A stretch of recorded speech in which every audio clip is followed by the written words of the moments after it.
এমন জওয়ান তরুণেরা বাপেরা, এমন নবী পাকের প্রেমিকেরা আল্লাহ নবী সাহাবাদিওকে বলতে লাগলেন, তোমরা শুধু মজলিসে উপস্থিত হয়েছো তা নয়, আমি রাসূলুল্লাহকে আল্লাহ পাক দেখাতে লেগেছে তোমাদের এই মজলিসে অগণিত আল্লাহর রহমতের ফেরেশতা আসা শুরু করে দিয়েছে। এ বাবা সাহাবারা, মনে রেখে দিও, আমি রাসূলুল্লাহ আমার মাওলুদের আলোচনা করছো, আমার আগমনের আলোচনা করছো, তোমাদের আলোচনার পরে আল্লাহ খুশি হয়ে গেছে, রহমতের ফেরেশতা আসা শুরু হয়েছে। সাহাবী হযরত আব্বাস রাদিয়াল্লাহু তাআলা বলতে লাগলে, ইয়া রাসূলুল্লাহ হাবিবাল্লাহ, শুধু আমাদের এই মজলিসে না অন্য কোনো জায়গায় যদি কেউ মিলাদের মাহফিল বানায়, সেই জায়গাও কি রহমতের ফেরেশতা আসবে?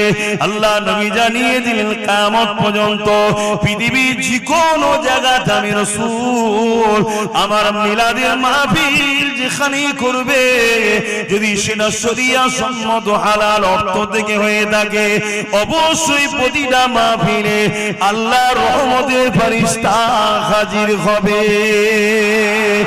এবার সাহাবারা, আরো খুশির খবর নিয়ে নাও, যারা আমার মিলাদের মাহফিল বানাবে, অর্থাৎ আমার শিশুবেলার লাইফ স্টাইলের আলোচনার কথা শুনবে, মজলিস তৈরি করবে, সেটা হতে পারে ঘরের মধ্যে বাপ বেটা পরিবার নিয়ে হোক, মসজিদের মধ্যে হোক, বড় মজলিসেই হোক, মনে রাখবে ওয়াজাবাত লাহু শাফাআতি, আমি নবী তাদের জন্য শাফাআত করব। আরো জোরে বলুন সুবহান।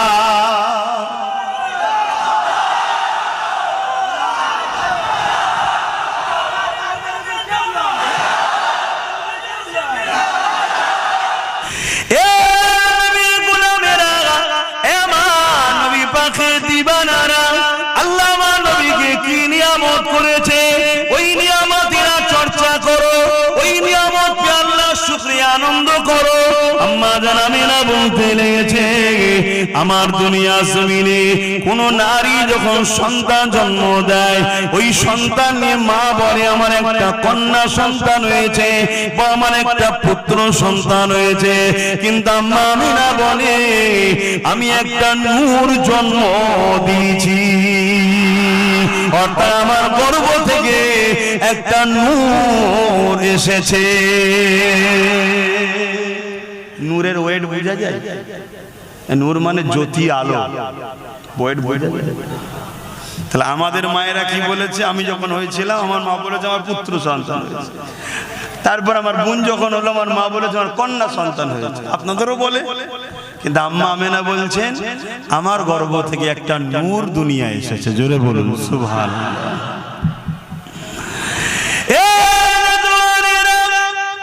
আল্লাহ নবী দাদা হযরত আব্দুল মুত্তালিব আমল করে তিনি যখন বাজারে যান, লোকের মধ্যে একটা আলোচনা হতে লেগেছে, আব্দুল মুত্তালিবের পুত্রবধূ আমেনা একটা খুশবু ব্যবহার করে, যে খুশবুটা মক্কার কোন জায়গাতে পাওয়া যায় বলে জানা নাই।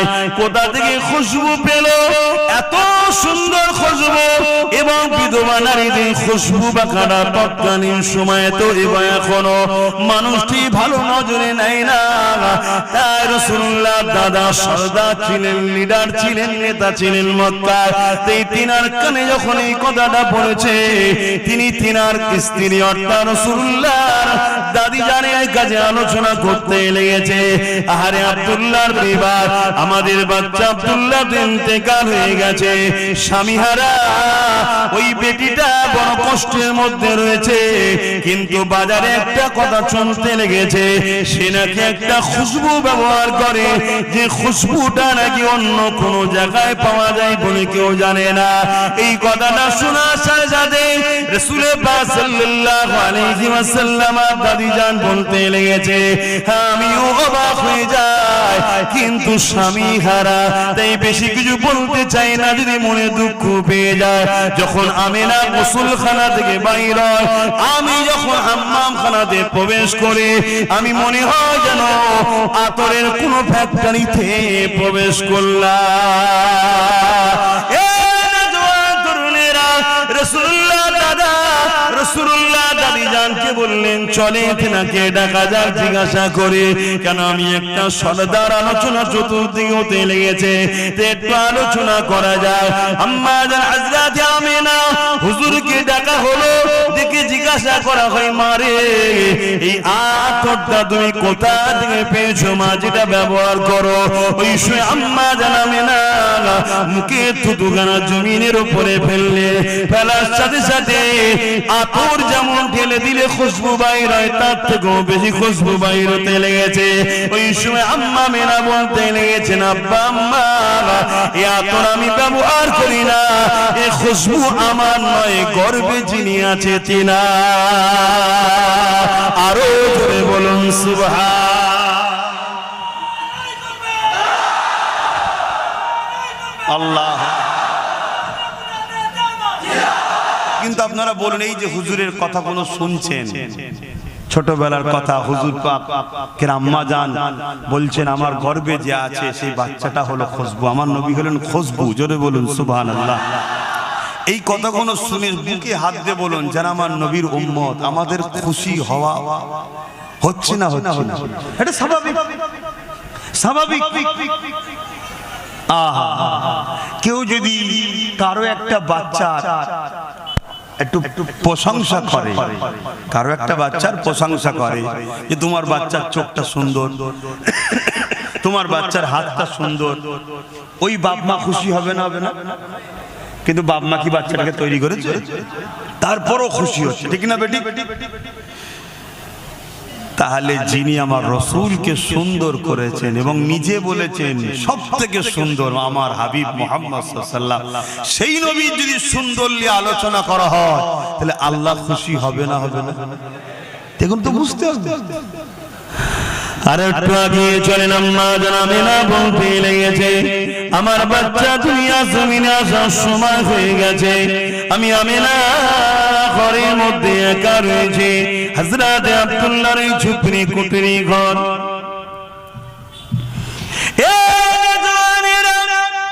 আম্মা জান আমিনা বলতে লেগেছে আমার মনের মধ্যে বাসনা হলো নারীদের সন্তান হবার সময় অন্য নারীদের সহযোগিতার প্রয়োজন হয়, আমি আমিনা একা রয়েছি, যদি অন্য কোন নারী সহযোগিতা পেতাম আমার জন্য বড় উপকার হতো। ঠিক এমনই যে ভাবতে লাগলাম, সঙ্গে সঙ্গে দেখলাম আব্দুল্লাহর ঘর, আমার এই কুকরি ঘরটা আলোয় আলোকিত হয়ে গেছে, সুন্দরী সুন্দরী রমণী চলে এসেছে।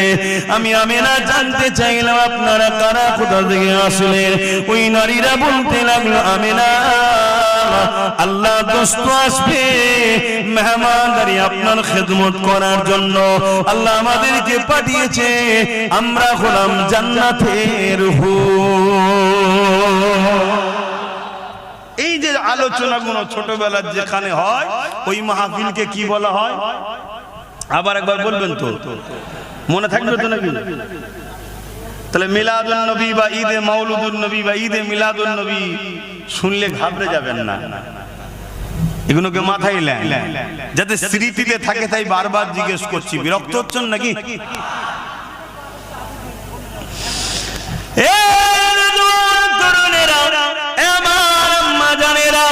আল্লাহ নবীর আম্মা জান বলতে লেগেছে আমি যখন কোন কুয়া ধারে যেতাম পানি উঠাবার জন্য, যখন দেখলাম ওই কুয়ার ধারে গিয়ে পানিটা তোলার জন্য আগে যেতে লাগলাম, গায়েবী আমার কানে আওয়াজ আসতো আসসালাতু আসসালামু আলাইকা ইয়া রাসূলুল্লাহ হাবিবাল্লাহ।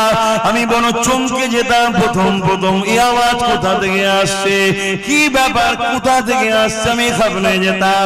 আমি যখন কুয়ার দিকে খেয়াল করে দেখতাম, খেয়াল করতাম কুয়ার পানির ভেতর থেকে এই সালামের আওয়াজ আসতে লেগেছে। এই যুবকেরা, তরুণেরা, আল্লাহ নবীর আম্মা জান বলতে লেগেছে আমি যখন রাস্তা দিয়ে যেতাম পাথর আমাকে সালাম দিত, কিন্তু এই বলে আসসালাতু আসসালামু আলাইকা রাসূলুল্লাহ, আমি অবাক হয়ে যেতাম কার সালাম দিত। আর নবী পাকের হাদিস পাকের মধ্যে রয়েছে আল্লাহ নবীর সাহাবারা বলতে লেগেছে, আমি রাসূলুল্লাহর সঙ্গে যখন আমরা সফরে যেতাম, প্রতিটা গাছ পাথর এমন করে পাহাড় পর্যন্ত আমার নবীকে সালাম দিতে থাকতো। এই যুবকেরা তরুণেরা, আম্মা জানাবেনা পানির কি করে তুলবে চিন্তা করতে লেগেছে।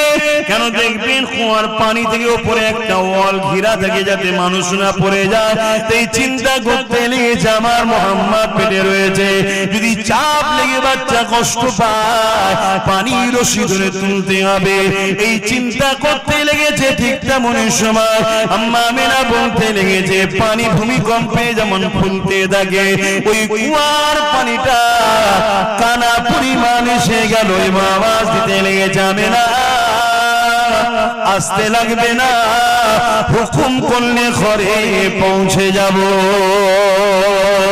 আরো জোরে বলুন সুবহান। রসুলের এক গোলাম নবীর আওলাদ গরিবে নওয়াজ লুটা পাঠিয়েছিল, জানেন না? আনা সাগরের পানি লুটার মধ্যে ছিল না, ছিল না। তো তিনার গোলাম এর খুব যদি পাওয়ার এই হয়, তাহলে নবীর জিনার গর্বে আছে সেই মা যদি বলে মুহাম্মদ রসুলের খাতিরে আসো, আসবে না পানি? এবারে আসেন এই মাহফিল কি শরিয়াতে সাহাবা হুজুররা কি নবী পাকের আলোচনার মাহফিল করেছে কি জানা দরকার রয়েছে। আর একটুখানি এখানে আলোচনা করে নি, আমার নবী পাক সাল্লাল্লাহু আলাইহি ওয়াসাল্লাম নবুয়াতের ঘোষণার পর নবী আমার নিজে দুম্বা জবাই করে খানা করিয়ে নবী নিজের মিলাদের খানা সাহাবাদের খাইয়েছে। আরো জোরে বলুন সুবহান। তাহলে আল্লাহ নবী প্রতি সোমবারে রোজা রাখতেন কেন? নিজে আগমন করেছে। দ্বিতীয়, নবী নিজে দুম্বা জবাই করে খানা করে সাহাবাদের খাইয়েছেন কেন? নিজের মিলাদের খানা খাওয়াচ্ছেন। জোরে বলুন সুবহানাল্লাহ। তাহলে আমরা যদি নবীর উম্মত হই, এই আদর্শ এই সুন্নাহকে আমাদেরও তো জিন্দা রাখতে হবে, এই কালচার তো আমাদের মধ্যে রাখতে হবে। আরেকটু এগিয়ে চলে আমার নবী পাক সাল্লাল্লাহু আলাইহি ওয়াসাল্লামের একজন সাহাবী এবং নবী পাক সাল্লাল্লাহু আলাইহি ওয়াসাল্লামের চাচা জান হন হযরত আব্বাস রাদিয়াল্লাহু তাআলা আন। তিনি নিজের এলাকার মানুষকে এক জায়গায় জড়ো করেছেন, জড়ো করে হুজুর নিজে ওয়াজ করছেন। ওয়াজ মানে ভালো কথার উপদেশ দেওয়া, আলোচনা করছেন কি আমার নবী পাকের ছোটবেলার কথা। যেমন আমরা আলোচনা করে থাকি, রাত আল্লাহ পাকের কাছে আরজু করেছে, আল্লাহ আপনার হাবিবকে রাতের ভাগে পাঠান। দিন আল্লাহ পাকের কাছে আরজু করেছে, ও রব্বি আল্লাহ আপনার হাবিবকে দিনের ভাগে পাঠান। আল্লাহ পাক উভয়ের মনের বাসনাকে কবুল করে রাতের কিছু অংশ দিনের কিছু অংশ শবে সাদেকের সময় আমার নবীকে পাঠিয়েছিলেন। আমরা আলোচনা করে থাকি, আম্মা জান আমিনা হুজুর বলেছে আমার নবী পাক সাল্লাল্লাহু আলাইহি ওয়াসাল্লাম আমার গর্ভে রয়েছে।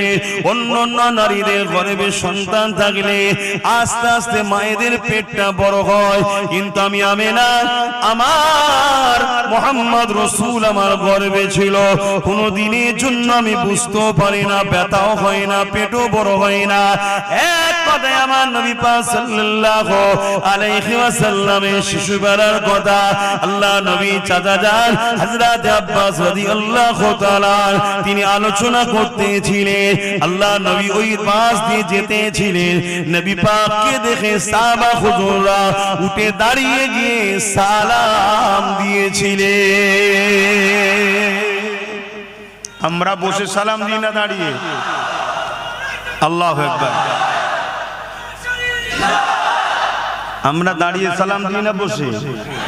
কেন? সাহাবা হুজুররা দিয়েছেন তাই দিই। কিন্তু কেউ বসে সালাম দিলে তাদের সঙ্গে ঝগড়া করবেন না, কেন এটা মহব্বতের ব্যাপার, আদবের ব্যাপার। এখানে বাড়াবাড়ি জুলুম করা উচিত হবে না, কেন জুলুম করা আবার শরীয়তে নিষেধ আছে।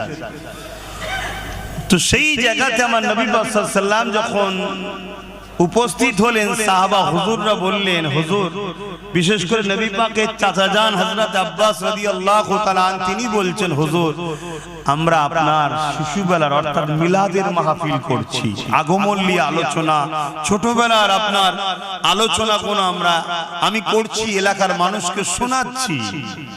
তাহলে আজও পৃথিবীর বুকে কোন উলামা, কোন ব্যক্তি যদি নবীর ছোটবেলার আলোচনা মানুষকে শোনায়, এটা নবীর চাচা যান হযরত আব্বাস হুজুরের সুন্নতের সওয়াব হবে। জোরে বলুন সুবহানাল্লাহ। আল্লাহ নবীর মাহফিলে আসার জন্য নবী পাকের চাচা যান আদেশ অনুরোধ করলেন, ইয়া রাসূলুল্লাহ, হাবিবাল্লাহ, হুজুর আপনি আমাদের মাহফিলে একটু এসে হাজির দিন। আল্লাহ নবী বলেছিলেন, আমি অবশ্যই আসব, কেন আমি রাসূলুল্লাহ যা দেখি তোমরা তা দেখতে পাও না। এখানে একটা জিনিস শুধু ধরিয়ে দিচ্ছি, সাহাবাদের ঘরে নবী বলছেন, আমি যা দেখি তোমরা তা দেখতে পাও না।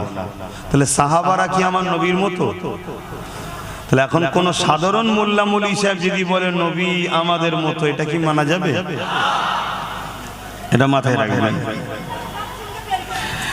এমন জওয়ান তরুণেরা, বাপেরা, এমন নবী পাকের প্রেমিকেরা, আল্লাহ নবী সাহাবাদিওকে বলতে লাগলেন, তোমরা শুধু মজলিসে উপস্থিত হয়েছো তা নয়, আমি রাসূলুল্লাহকে আল্লাহ পাক দেখাতে লেগেছে, তোমাদের এই মজলিসে অগণিত আল্লাহর রহমতের ফেরেশতা আসা শুরু করে দিয়েছে। এ বাবা সাহাবারা, মনে রেখে দিও, আমি রাসূলুল্লাহ আমার মাওলুদের আলোচনা করছো, আমার আগমনের আলোচনা করছো, তোমাদের আলোচনার পরে আল্লাহ খুশি হয়ে গেছে, রহমতের ফেরেশতা আসা শুরু হয়েছে। সাহাবী হযরত আব্বাস রাদিয়াল্লাহু তাআলা বলতে লাগলে, ইয়া রাসূলুল্লাহ, হাবিবাল্লাহ, শুধু আমাদের এই মজলিসে না অন্য কোন জায়গায় যদি কেউ মিলাদের মাহফিল বানায়, সেই জায়গাও কি রহমতের ফেরেশতা আসবে? আল্লাহ নবী জানিয়ে দিলেন, কিয়ামত পর্যন্ত পৃথিবীর যে কোনো জায়গাতে আমি রাসূল আমার মিলাদের মাহফিল যেখানে করবে, যদি সেটা শরিয়াত সম্মত হালাল অর্থ থেকে হয়ে থাকে, অবশ্যই প্রতিটা মাহফিলে আল্লাহর রহমতের ফেরেশতা হাজির হবে। এ বাবা সাহাবারা, আরো খুশির খবর নিয়ে নাও, যারা আমার মিলাদের মাহফিল বানাবে, অর্থাৎ আমার শিশুবেলার লাইফ স্টাইলের আলোচনার কথা শুনবে, মজলিস তৈরি করবে, সেটা হতে পারে ঘরের মধ্যে বাপ বেটা পরিবার নিয়ে হোক, মসজিদের মধ্যে হোক, বড় মজলিসেই হোক, মনে রাখবে ওয়াজাবাত লাহু শাফাআতি, আমি নবী তাদের জন্য শাফাআত করব। আরো জোরে বলুন সুবহান।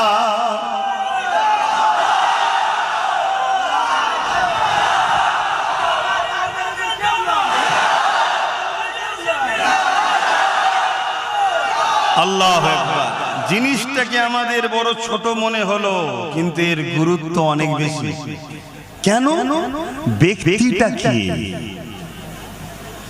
ব্যক্তিটাকে খুব ভালো করে বোঝেন। এখন কোন বাড়িতে এই যে 12 রবিউল আউয়াল গ্রামে বড় করে হয়, আলহামদুলিল্লাহ, ভালো কথা, মসজিদে হয়, ভালো কথা।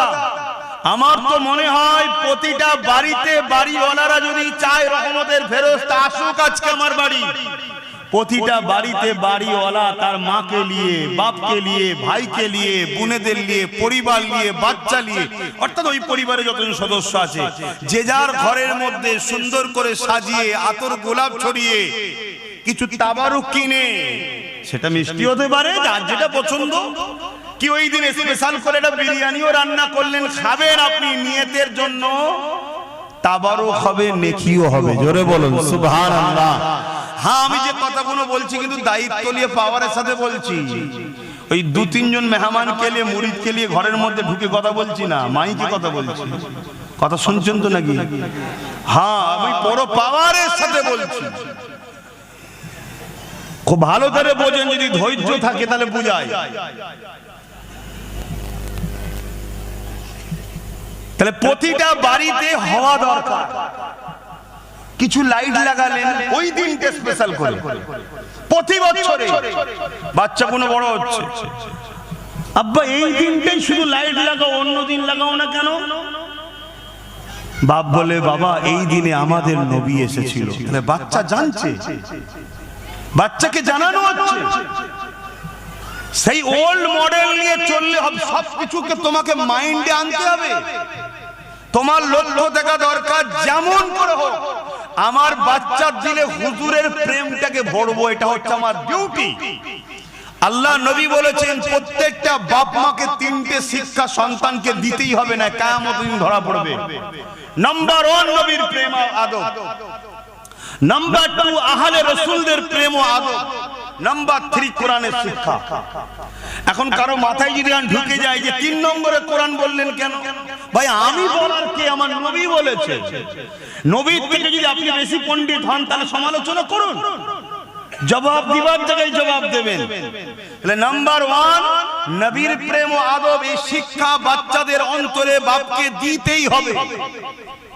তাহলে আপনি ঘরটাকে সাজালেন, কিছু ওই লাইট করলেন, কিছু চুমকি লাইট বেরিয়েছে লাগালেন, যে যার বাড়িতে করলেন, পুরো গ্রাম সেজে উঠলো, বাচ্চা বাচ্চা ছেলেরা ঘুরছে, কি ব্যাপার, আজকে কি হয়েছে? প্রতি বছরে হচ্ছে, ওর ব্রেনে ঢুকছে এই দিনটা আমার হুজুরের আগমনের দিন, এই দিনটা আমার হুজুর এসেছিল, যার জন্য ইনসাফ পেয়েছি, যার জন্য ইনসানিয়ত পেয়েছি, যার জন্য আমি মানুষ হয়েছি, যার জন্য দুপায়ে পশু ছিল সেই পশুদের থেকে আমরা মানুষত্ব পেয়েছি, যার জন্য ইনসাফ হয়েছে, যার জন্য ন্যায় প্রতিষ্ঠিত হয়েছে, যার জন্য নিজের স্রষ্টা আল্লাহকে সিজদা করি, গায়রুল্লাহকে করিনি, যার জন্য আল্লাহ পেয়েছি, তিনি এই দিনে এসেছিলেন। জোরে বলুন সুবহানাল্লাহ।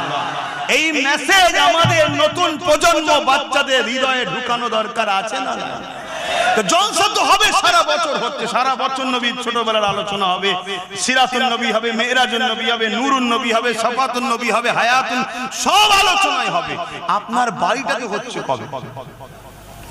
আপনার বাড়িতে আপনি কবে করবেন? আপনার মুখে দাঁড়িয়ে নেই, প্যান্ট শার্ট পরেন, ওই দিনে আপনি মাথায় টুপিতে পায়জামা পাঞ্জাবি যা আছে আপনি পরে বসুন না, আপনার লেবাসটা খারাপ। কিন্তু এমন একটা হাস্তির আলোচনা শুরু করেছেন, হতে পারে আপনার বাড়ির মেসেজ ফারিস্তার মাধ্যমে যেতে যেতে যেতে যেতে একদিন নিগায়ে কারাম হবে, পর্দা উঠে যাবে, আপনি দিদার পাবেন, জান্নাতি হয়ে যাবেন। জোরে বলুন সুবহানাল্লাহ, আরো চিৎকার দিয়ে বলুন সুবহানাল্লাহ, সকলে বলুন নারে তাকবীর, হাত তুলে বলুন লব্বাইক, আপনারা বলুন ইয়া রাসূলুল্লাহ লব্বাইক লব্বাইক লব্বাইক।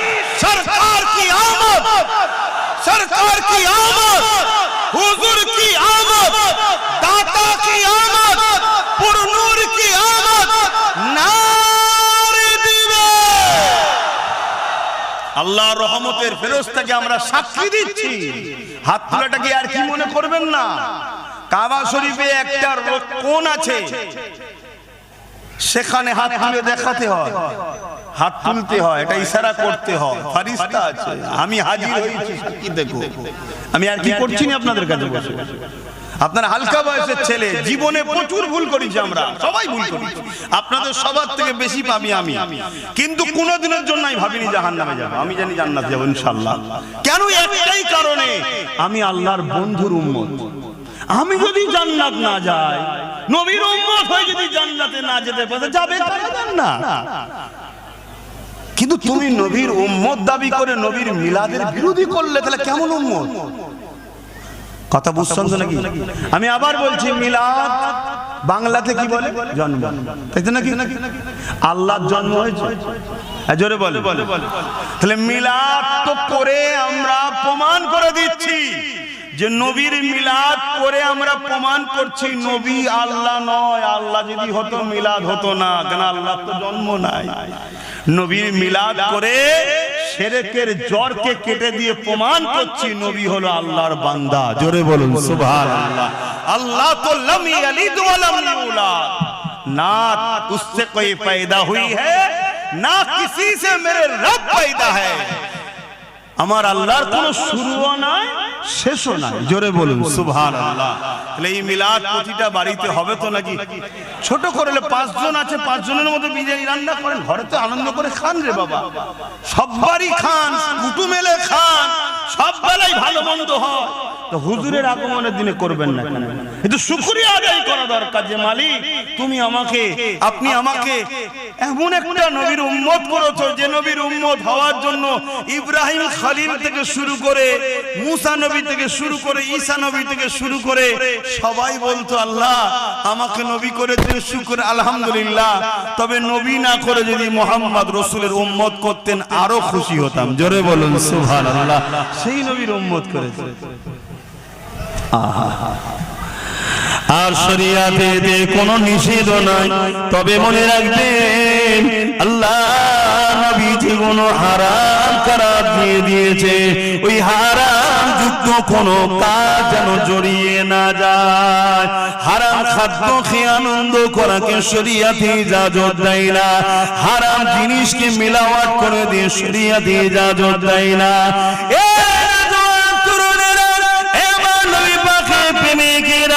হযরত আবু বকর সিদ্দিক আমার নবী পাকের যিনি প্রথম খলিফা ছিলেন, তিনি বলতে লেগেছেন قال আবু বকর সিদ্দিক মান আনফাকা দিরহামান আলা কিরাতি মাউলুদুন নবী সাল্লাল্লাহু আলাইহি ওয়াসাল্লাম কানা রাফিকি ফিল জান্নাহ। যারা আমার রাসূলুল্লাহর মিলাদ মাহফিল হবে, ওই মাহফিলে কেউ যদি 1 দিরহাম দান করে, আমি আবু বকর জানিয়ে দিলাম তারা জান্নাতি আমার বন্ধু হবে। আরো জোরে বলুন সুবহান। তাহলে হুজুরের মিলাদের আলোচনা দরকার আছে, অর্থাৎ আগমন কিভাবে হয়েছে, ছোটবেলায় কি করেছে, কি কি মুজিজা ঘটেছে, অলৌকিক কথা, এগুলো শুনলে আমাদের মধ্যে খুশি হয় না দুঃখ হয়? এটাকেই বলা হয় ঈদ। আসলে একটু আলোচনা করি নাকি? নবী যখন কোনো গাছকে ডাকতেন, একটু অন্যদিকে যাচ্ছে, সিরাতলি একটা কথা বলছি। এক সময় এক গায়ের মুসলমান, অমুসলিম, আমার নবী সাল্লাল্লাহু আলাইহি ওয়াসাল্লামকে পরীক্ষা নিতে এসেছে। শুনছেন তো সবাই?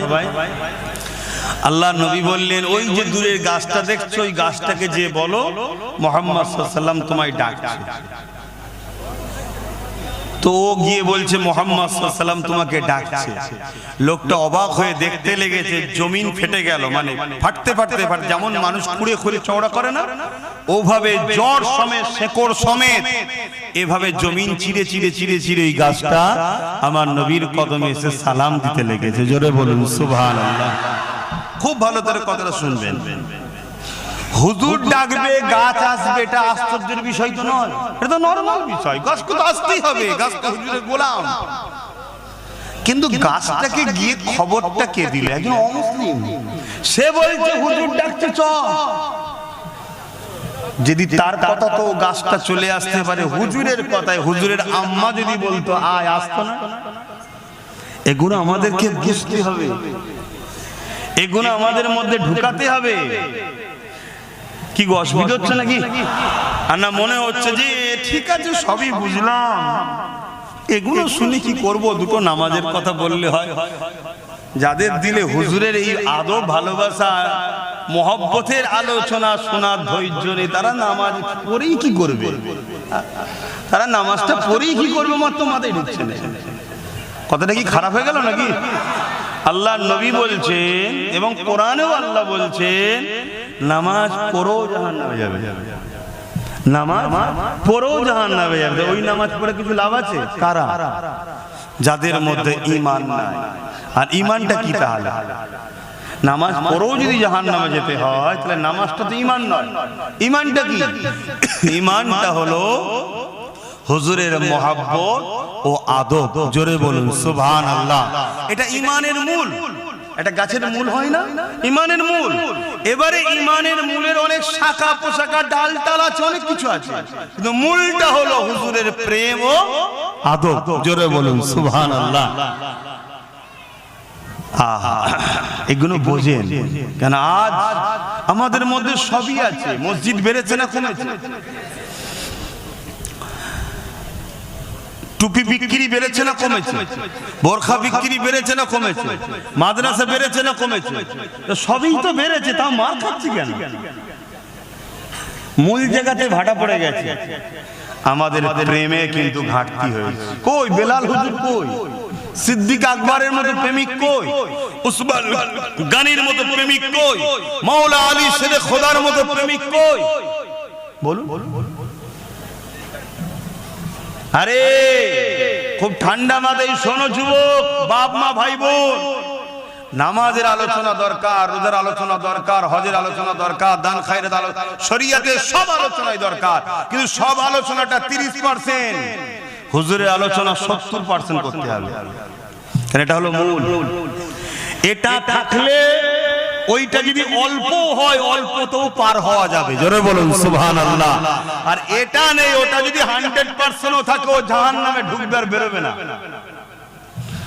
আমি আরেকটু যদি আপনাদেরকে বলি, কেউ যদি আল্লাহর কাবায় তওয়াফ করতে গিয়ে কাবার হাজারে আসদে চুমু দিয়ে মুখ ঘষে, কাবার গিলাফ ধরে কেঁদে, এবং হাতিমের মধ্যে যেটা কাবারি অংশ দিয়াল দিয়ে ঘিরা আছে, না যাওয়া হলো, ক্যালেন্ডার ছবি দেখেছেন তো, ওর মধ্যে সেজদায় পড়ে গিয়েও যদি মারা যায়, আর তার দিলে যদি নবীর প্রেম আদব না থাকে, ও জাহান্নামে ঢুকবে, জীবনে বেরোবে না। আমি চ্যালেঞ্জের সাথে বলছি, আল্লাহর কোরআন এটা, দ্বীন এটা, কথা শুনছেন তো?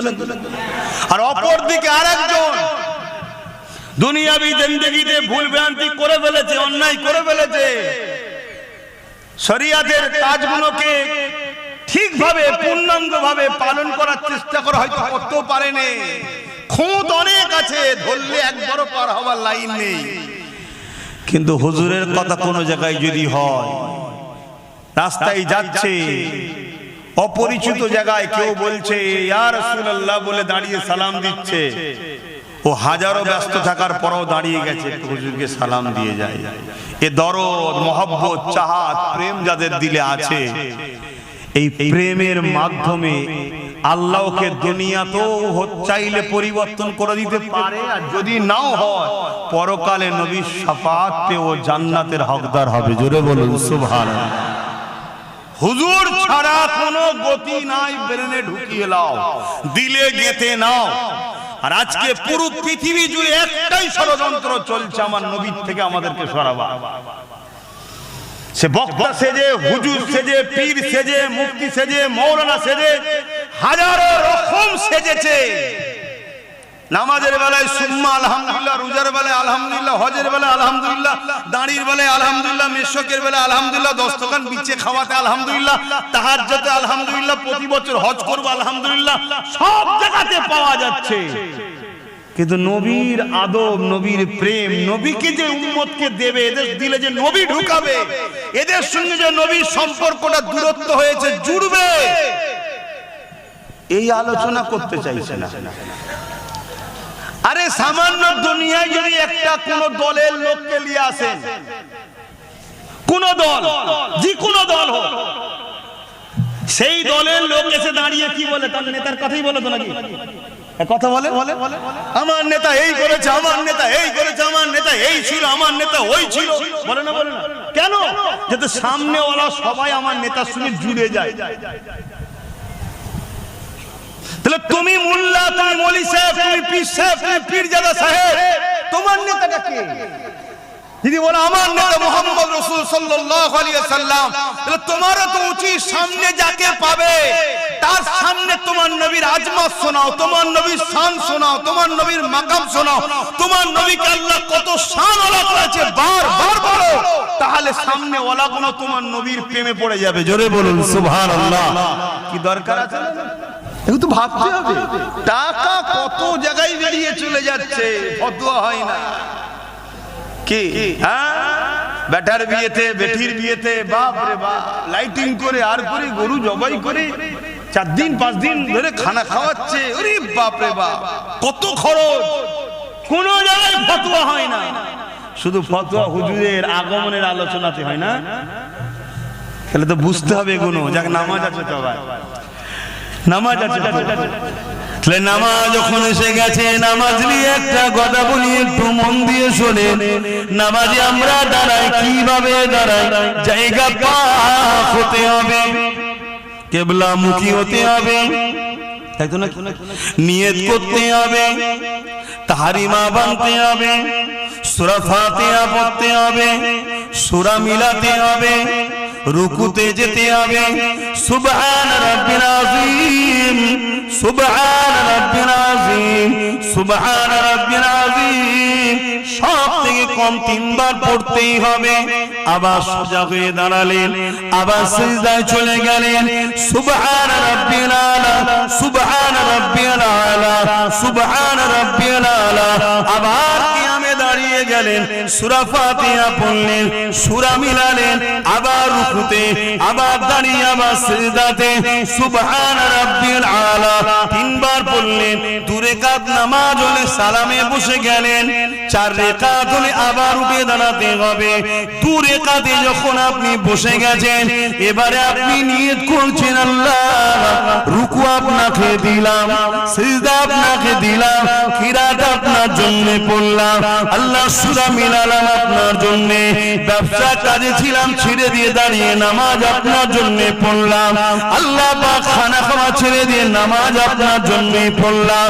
এই নামাজ শুধু আপনার জন্য, আল্লাহ বৈঠকে বসে আছেন, সালাম ফিরবে। এ যুবকেরা কবুল হবে কি হবে না জানি না, তাই তো নাকি? হ্যাঁ কি না, খিদে পেয়ে গেছে। আল্লাহ আওয়াজ দিয়ে দিলেন, বান্দারে, ওরে আমার বান্দি রে, তুই কি চাস? আমাকে যে রুকু দিলি, আমাকে যে সিজদা দিলি, আমার জন্য যে তাসবিহ পড়লি, আমি আল্লাহ তোর রুকুর মুখাপেক্ষী নয়, তোর সিজদার মুখাপেক্ষী আমি আল্লাহ নয়। আব্বা যদি সিজদা না দেয়, আব্বাসের কপাল ফাটবে, আল্লাহ মুখাপেক্ষী নয়। আমি যদি সেজদা দিই, আমার নসিব করো যে আল্লাহ আমাকে সেজদা দেওয়ার তৌফিক দিয়েছে, তাই তো নাকি গো? তো তুই কি চাস কবুল হোক? অবশ্যই আল্লাহ চায় নামাজটা কবুল করে নেন, রুকু সিজদা কবুল করে নেন। আল্লাহ পাক জানিয়ে দিলেন, সালাম ফিরবার আগে আমার বন্ধুকে সালাম দিয়ে দে। পর আসসালামু আলাইকা আইয়ুহান নবী, আচ্ছা না না, আত্তাহিয়াতু লিল্লাহি ওয়াস সালাওয়াতুত তাইয়্যিবাতু, আসসালামু আলাইনা, আত্তাহিয়াতু লিল্লাহি ওয়াস সালাওয়াতুত তাইয়্যিবাতু, আসসালামু আলাইকা আইয়ুহান নবী। আচ্ছা না না, বলবেন দেখি না। ও আল্লাহ, নামাজ তো আপনার জন্য, এখানে গায়ের কে কেন আনছেন? নামাজ তো শুধু আপনার জন্য, রুকু আপনার জন্য, সিজদা আপনার জন্য, তাসবিহ আপনার জন্য। বুঝছো তো নাকি যুবকরা? কি গো, বুঝছো তো? এখানে গায়ের অন্যজনকে কেন নিয়ে আসলেন? নামাজ শুধু আপনার জন্য। আপনি তো বলেছেন লোক দেখানো হলে চলবে না, শুধু আপনার জন্য। তাহলে এখানে মোহাম্মদ রসুলকে কেন সালামটা দিতে বলছেন? এ আমার বাংলা বান্দি রে, মোহাম্মদ রসুল যদি আমার গায়ের হতো, পর হতো, তাহলে সালাম দিতে বলতাম না। সালাম দিয়ে তোকে বুঝিয়ে দিলাম, মোহাম্মদ রসুল আমার পর আপন। আর এই সালামের সাদকাতে আমি আল্লাহ তোর নামাজটা কবুল করে নেব। নামাজ পড়ার আগে নবী চিনা দরকার আছে না নাই? কি গো, একটু বলবেন তো? আসেন আমরা আমাদের আলোচনার দিকে যাই। পৃথিবীতে হাজারো ধর্ম আছে, যে যা ধর্মীয় কাজ করবে, এতে ইসলাম কোন রকম ভাবে কারো ধর্মের উপরে হস্তক্ষেপ করার ইজাজত আমাকে দেয়নি। তাই কার ধর্মে কি আছে ওটা আলোচনা সমালোচনা করার আমার কোনো ইন্টারেস্ট নাই। তবে হ্যাঁ, মনে রাখবেন পৃথিবীর জমিনে আল্লাহ আমাদেরকে যে ধর্ম দিয়েছে এর জন্য শুকরিয়া আদায় করা দরকার। কারণ আল্লাহ কোরআনের মধ্যে জানিয়ে দিলেন ইন্নাদ দীনা ইনদাল্লাহিল ইসলাম। এ দুনিয়ার মানুষেরা, আমি আল্লাহ আমার কাছে মনোনীত ধর্ম হলো ইসলাম। সেই ইসলামের উপরে বারবার আঘাত এসেছে, আজকেও আসছে।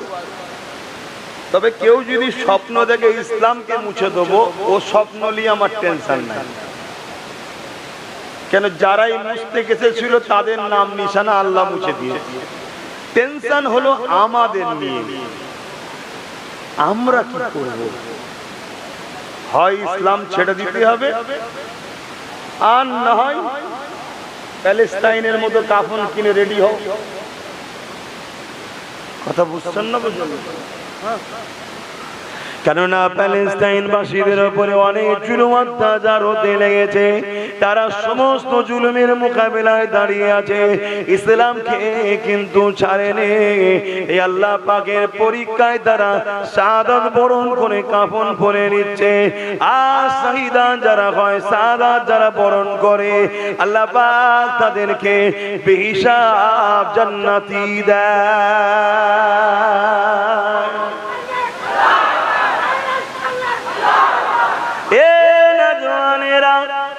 এছাড়া দ্বিতীয় কি করবেন?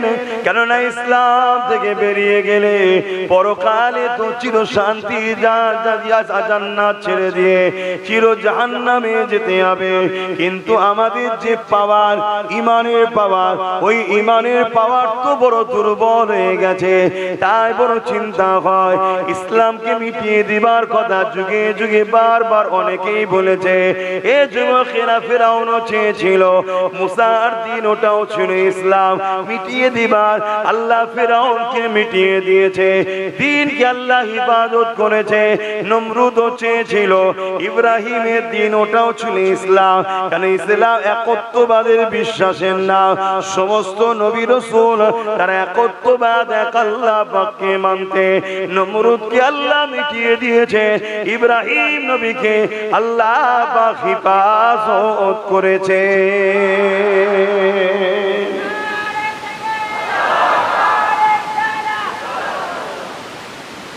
দিনকে যতবার মিটাতে চেয়েছে, এটা যুগে যুগে হয়েছে। আমি যদি ইতিহাস বলি আপনারা বুঝতে পারবেন। যুগে যুগে একদল জালিমরা চেয়েছিল ইসলামকে মুছে দেবে। কারণটা কি কখনো ভেবে দেখেছেন? ইসলাম তো আর আব্বাস সিদ্দিকীর নাম নয়। ইসলাম তো আর আমার বাপ, দাদু, চাচা, নানা যা বলবে ওটা নয়। ইসলাম তো ইমাম সাহেব যেটা বলছে ওটাও নয়। ইমাম সাহেব ইসলামের কথা বলছে, তেনার কথা তো ইসলাম নয়। আমিও ইসলামের কথা বলছি, আমার কথা তো ইসলাম নয়। কথা বুঝছেন তো নাকি? ইসলামকে মিটাতে চাই কেন? তাহলে আমাদেরকে জানতে হবে ইসলামটা কি। ইসলামের শাব্দিক অর্থ হলো শান্তি, কিন্তু এর আবিধানিক অর্থ, বিস্তারিত অর্থ কি? ইসলামের প্রথম কথা হলো লা ইলাহা ইল্লাল্লাহ মুহাম্মাদুর রাসূলুল্লাহ। আল্লাহ के सिवा कोई माबूद नहीं, মুহাম্মদ সাল্লাল্লাহু আলাইহি ওয়াসাল্লাম আল্লাহর প্রেরিত রাসূল। দ্বিতীয় নম্বর কথা হলো ইসলামে খোদার্থকে খানা খাওয়াও, জুলুমকে বন্ধ করো, ইনসাফ ইনসানিয়াতকে প্রতিষ্ঠিত করো, সন্ত্রাস বন্ধ করো, অত্যাচার বন্ধ করো, খুন বন্ধ করো, ধর্ষণ বন্ধ করো, লুট বন্ধ করো। এক কথায় অন্যায় মিটিয়ে সমাজে শান্তি প্রতিষ্ঠিত করার নাম হলো ইসলাম। জোরে বলুন সুবহানাল্লাহ। যুগে যুগে যারাই সমাজে সন্ত্রাস ছিল, যুগে যুগে তারাই ইসলামের বিরুদ্ধে ছিল। যুগে যুগে যারাই রেপিস্ট ছিল, তারাই যুগে যুগে ইসলামের বিরুদ্ধে ছিল। যুগে যুগে যারাই মা বাপকে জুলুম করেছে, যুগে যুগে তারা ইসলামের বিরোধী করেছে।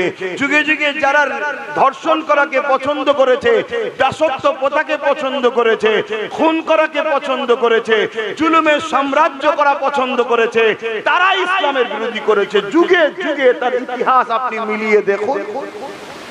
নমরুদ কেন বিরোধী করেছিল? নমরুদ সন্ত্রাস ছিল, জঙ্গি ছিল, আতঙ্কবাদী ছিল, সে সমাজ বিরোধী ছিল, সে প্রজাদের উপরে জুলুম করত, সে নারীদের শোষণ করত, সে নেশাগ্রস্ত হতো। সে দেখুন ইব্রাহিম নবীর বিরোধী করলো, কারণ ইব্রাহিম নবী বললেন এগুলো একটা মানুষ করতে পারে না, এটা অন্যায় কাজ, এগুলো বন্ধ করা দরকার। তাই নমরুদ দেখলো ইব্রাহিম যদি প্রচার করতে পারে তাহলে আমার অন্যায়ের সাম্রাজ্য খতম হয়ে যাবে। শুনছেন তো নাকি? দেখুন ফেরাউন, দেখুন আবু জেহেল। আবু জেহেল আমার নবী বিরোধী করেছিল কেন? অথচ মক্কার সামনে দাঁড়িয়ে যখন রসুল প্রথমবার ডেকে বলল 40 বছর বয়সে, আমি যদি বলি পাহাড়ের ওই দিকে একদল লোক আছে, তোমরা মানবে? মক্কার প্রত্যেকটা লোক বলেছিল মুহাম্মদ আমরা মানবো সাল্লাল্লাহু আলাইহি সাল্লাম। আমার নবী বললেন তোমরা দেখুনি তো মানবে কেন? তারা কি বলল? তোমাকে 40 বছর দেখছি, কোনোদিন মিথ্যা বলনি, কোনোদিন আর কি করিনি, কারো ক্ষতি চাওনি, অতএব তুমি যদি বলো তাহলে সত্য বলছো। যেই নবী বলল তাহলে এই নিজেদের হাতের তৈরি করা খোদাকে মেনো না, মানুষগুলোকে জেন্ত নারীগুলোকে পুঁতে দিচ্ছ, বন্ধ করো, মানুষের হক দাও, জুলুম করো না, ভাই ভাই মিলেমিশে থাকো, মানুষ একে অপরকে সহযোগিতা করো, অমনি ফোঁস তুললো। কথা মাথায় ঢুকছে না? ঢুকে নেই? তাহলে আলো জ্বললে চোরেদের সমস্যা। ইসলামের আলো নবী এমন জ্বালিয়েছে কিয়ামত পর্যন্ত যারাই 2 নম্বর তাদের ইসলামের আলোতে অ্যালার্জি হবে। কেননা আমরা সমাজে দেখছি এই ভারতবর্ষে নারীদেরকে উলঙ্গ করে মণিপুর থেকে উত্তরপ্রদেশ থেকে বিভিন্ন জায়গায় উলঙ্গ করে ঘোরাচ্ছে। অপরাধ কি? সে নিচু জাতের মেয়ে। তাই ইসলামের জাত ভেদাভেদটাকে ভেঙে দিয়েছে। নারী হলো মায়ের জাত, সে যে কোনো ধর্মের হয়, নারীকে যে সম্মান করবে না তার বিরুদ্ধে ইসলাম যুদ্ধের ঘোষণা দিয়েছে। একটা হিন্দু ঘরের বেটি যদি বিপদে পড়ে, কোন মুসলমান যদি মনে করো হিন্দু আমি যাব না, ইসলাম বলছে ওর সাথে ইসলামের কোনো সম্পর্ক নেই, এর নাম ইসলাম। শুনছেন না? শোনেন না? তাহলে আগামী দিন এই দেশেও যারা ভোগ বিকাশিত লোক, যারা রেপকে পছন্দ করে, যারা কি বলে নেতাদের ছায়াতলে থাকে, যেমন আমার কলকাতায় ওই ডাক্তারটা যে রেপ হয়ে গেল, আসামি পাওয়া গেছে? পাবেন না, কারণ বড় বড় সব নেতাদের ছেলে পুলে বা চামচা টামচা হয়তো ভেতরে জড়িয়ে আছে। এই মাইন্ডের যারা, তারা কিন্তু ইসলামকে কখনো পছন্দ করবে না। কেন? ইসলাম ওই রেপের বিরুদ্ধে ফতোয়া দিয়েছে, তাদেরকে প্রকাশ্য কতল করতে হবে। কেন? মায়ের জাতকে এরা সম্মান করেন, এরা মানুষদের সুরাতে কিন্তু এরা চতুষ্পদ জন্তু থেকেও নিকৃষ্ট। যেমন পাগল কুকুর যদি পাগল হয় মেরে দেওয়া দরকার, ঠিক তেমন এরা পাগলা কুকুরের থেকেও খারাপ যারা রেপ করে। ইসলাম এই জায়গায় ফতোয়া দিয়ে যাদেরকে, তাহলে ইসলাম থাকলে আমরা আন্দোলন করব। হয়তো দেশের আইন মানতে হবে, দেশে ওই আইন নেই, কিন্তু আমরা তো আন্দোলন করব, আসামির শাস্তি চাই, শাস্তি চাই। এই যে শিক্ষা দেওয়া হচ্ছে, এজন্য আজকেও কিছু মানুষ চাই ইসলাম মুছে দেওয়া দরকার। কথা কিছু বুঝছেন না? হ্যাঁ, তুমি ওই হোয়াটসঅ্যাপেতে গাঁজা খেয়ে মাচানে বসে কার মুখে ধর্মের কথা শুনেছো? আকবর এই করেছে, হুমায়ুন এই করেছে, বাবর এই করেছে। আরে আকবর হুমায়ুন বাবরটা কে? তারা রাজনীতির নেতা ছিল, তাদের সঙ্গে ইসলামের কি সম্পর্ক?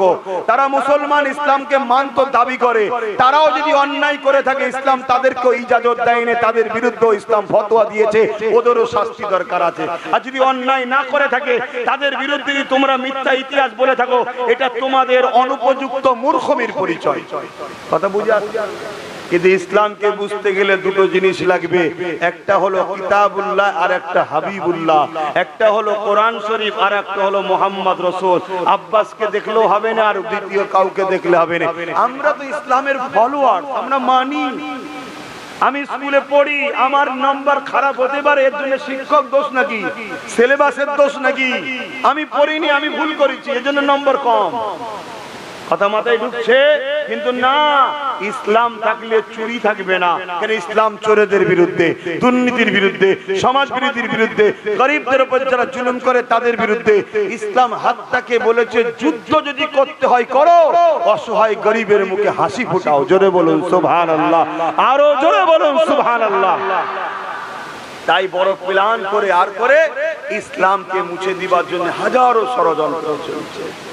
আপনারা জানেন কি জানি না, কোটি কোটি টাকা খরচ করে কয়েক কোটি সেনা পর্যন্ত তৈরি হয়ে গেছে আমার ভারতে। কয়েক কোটি, শুনে রেখা দাও আমার কথা, সেনা তৈরি হয়েছে। যে সেনাই ভারতীয় সেনা নয়, আলাদা সেনা। যে সেনাকে গোবর গু খেয়ে তৈরি করেছে, তাদের ব্রেনে ঢুকিয়ে দিয়েছে যেমন সাপ দেখলেই মারতে হয়, তাদের ব্রেনে ঢুকানো হয়েছে মুসলমান দেখলেই মেরে দাও। তারা যেখানে সেখানে পাচ্ছে মারছে, দেখছেন না? হ্যাঁ, এর ট্রেনিং দেওয়া হচ্ছে। কবে থেকে? এরকম ছোট ছোট বাচ্চা বেলা থেকে ট্রেনিং দেওয়া হচ্ছে। ট্রেনিং দেওয়া হচ্ছে কেন? ইসলাম থাকলে দেশের সঙ্গে কেউ গাদ্দারি করলে তাকে আমরা ছেড়ে দেওয়া যাবে না তো। কেন ব্রিটিশরা যখন এই দেশে শাসন করছিল, কোন মায়ের লাল ছিল ব্রিটিশের বিরুদ্ধে মুখ খুলবে? বলো। প্রথমে মুখ খুলেছিল কে? হযরতে টিপু সুলতান রহমাতুল্লাহ আলাইহি। হ্যাঁ, মাদ্রাসার ঘরের ছেলে, শুনছেন তো নাকি? তারপরে আব্দুল আজিজ মুহাদ্দিস দেহলভী রহমাতুল্লাহ আলাইহি ফতোয়া দিলেন, যিনি ফুরফুরা দেওবন্দি তাবলীগ সবার উপরের ইমাম ছিলেন, আমাদের সবার ওনার সঙ্গে যে মেলে। তিনি ফতোয়া দিয়েছিলেন মাতৃভূমিকে বাঁচাতে হবে ব্রিটিশের হাত থেকে, তাই ব্রিটিশের বিরুদ্ধে লড়াই করা ফরজ। এই হক পেয়ে শুধু দিল্লিতে 50,000-এর উপরে আলেম উলামা ব্রিটিশদের হাতে হত্যা হয়েছে, ঝাঁপিয়ে পড়েছে দেশকে বাঁচাবার জন্য। আগামী দিন যারা দেশকে লুটছে তারা খুব ভালোভাবে জানে, মাদ্রাসা যদি বন্ধ না করা যায়, এ দেশকে ব্রিটিশরা লুটেও রাখতে পারেনি। মোল্লারা লাফিয়ে পড়েছিল, বুকের খাঁচায় লাথি মেরে ব্রিটিশকে তাড়িয়েছে। শুনছেন না শোনেন নে? তাই গোড়া মেরে দে, মাদ্রাসায় রাখবো না, আইএলএম শিখতেই দেবো না, যেমন চীনে কোরআনকে জোর করে কেড়ে নিচ্ছে। এই কোন জায়গায় শুনেছেন কোন মুসলিম দেশে অন্য কোন ধর্মের লোকের কিছু কেড়ে নিয়েছে? সবাই মিলে ইসলামের পিছনে লেগেছে। তবে আলহামদুলিল্লাহ, এ থেকে বোঝা যায় সবাই পিছনে, ইসলাম আগে। জোরে বলুন সুবহানাল্লাহ, আরো জোরে বলুন সুবহানাল্লাহ। কিন্তু দুঃখের বিষয় ও জায়গায় নয়, দুঃখের বিষয় হচ্ছে আমাদের ক্ষতির কারণ হচ্ছে আমার কওমের মধ্যে মুনাফিক গাদ্দার গুলো। এরা সামনে আমাদের সাথে মেশে, আমাদের সঙ্গে ঈদ করে, আমাদের সঙ্গে নামাজ পড়ে, আমাদের সঙ্গে কুরবানিও করে, কুরবানির গোশু খায়, আমাদের সঙ্গে সব থাকে। আর রাতের অন্ধকারে গিয়ে টাকা নিয়ে সব সুর করে সেটিং হয়। এর জন্য আজকে আমার এই কওমের এই দুর্দশা। যদি আমরা ওই মুনাফিক গুলোকে চিনতে পেরে যাই, তাহলে কিন্তু আমাদের রাস্তা ক্লিয়ার হয়ে যাবে।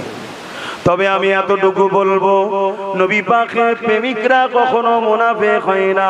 তাই তোমাকে দেখতে হবে, পীর দাবি করলে হবে না, আলেম দাবি করলে হবে না, মুফতি দাবি করলে হবে না, মাওলানা দাবি করলে হবে না, নামাজি রোজাদার দাড়ি টুপি দেখলে হবে না।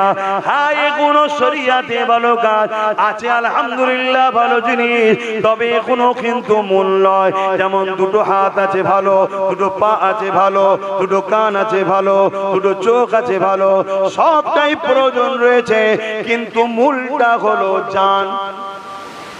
জান যদি না থাকে, হাত থেকেও লাভ নাই, পা থেকেও লাভ নাই, কান থেকেও লাভ নাই, চোখ থেকেও লাভ নাই। এই নামাজ, রোজা, দাড়ি, টুপি এগুলো সবই ভালো জিনিস দরকার, কিন্তু এর ইমানের জান হলো, ইসলামের জান হলো মুহাম্মদ রাসূলুল্লাহ। যার দিলে নবীর প্রেম নেই, নবীর আদব নেই, মনে রাখবেন তার সব থাকার পরও কোনো দাম নেই। এই বলে দিয়ে যায়, যদি কোনো লিডার ধরতে হয়, যদি কাউকে ফলো করতে হয়, আগে তাকে বাজার আমার নবীকে দিয়ে, নামাজ দিয়ে বাঁচবেন না, রোজা দিয়ে বাঁচবেন না, দাড়ি দেখে তাকে নির্বাচন করবেন না, টুপি দেখে ছুটবেন না। কারণ এখন সমাজে মাফ করবেন, অনেক হাজি আছে রাত্রিরে বাড়ি বাড়ি মদ পর্যন্ত পৌঁছে দেয়। খারাপ লাগলো কথাটা? তাহলে হজ দেখে যদি ধরতে যান, ঠকবেন না? ঠকবেন না। হজ ভালো জিনিস, আমি অস্বীকার করছি না, নামাজ তো পড়তেই হবে, কোনোভাবে ছাড় নাই, আমি অস্বীকার করছি না।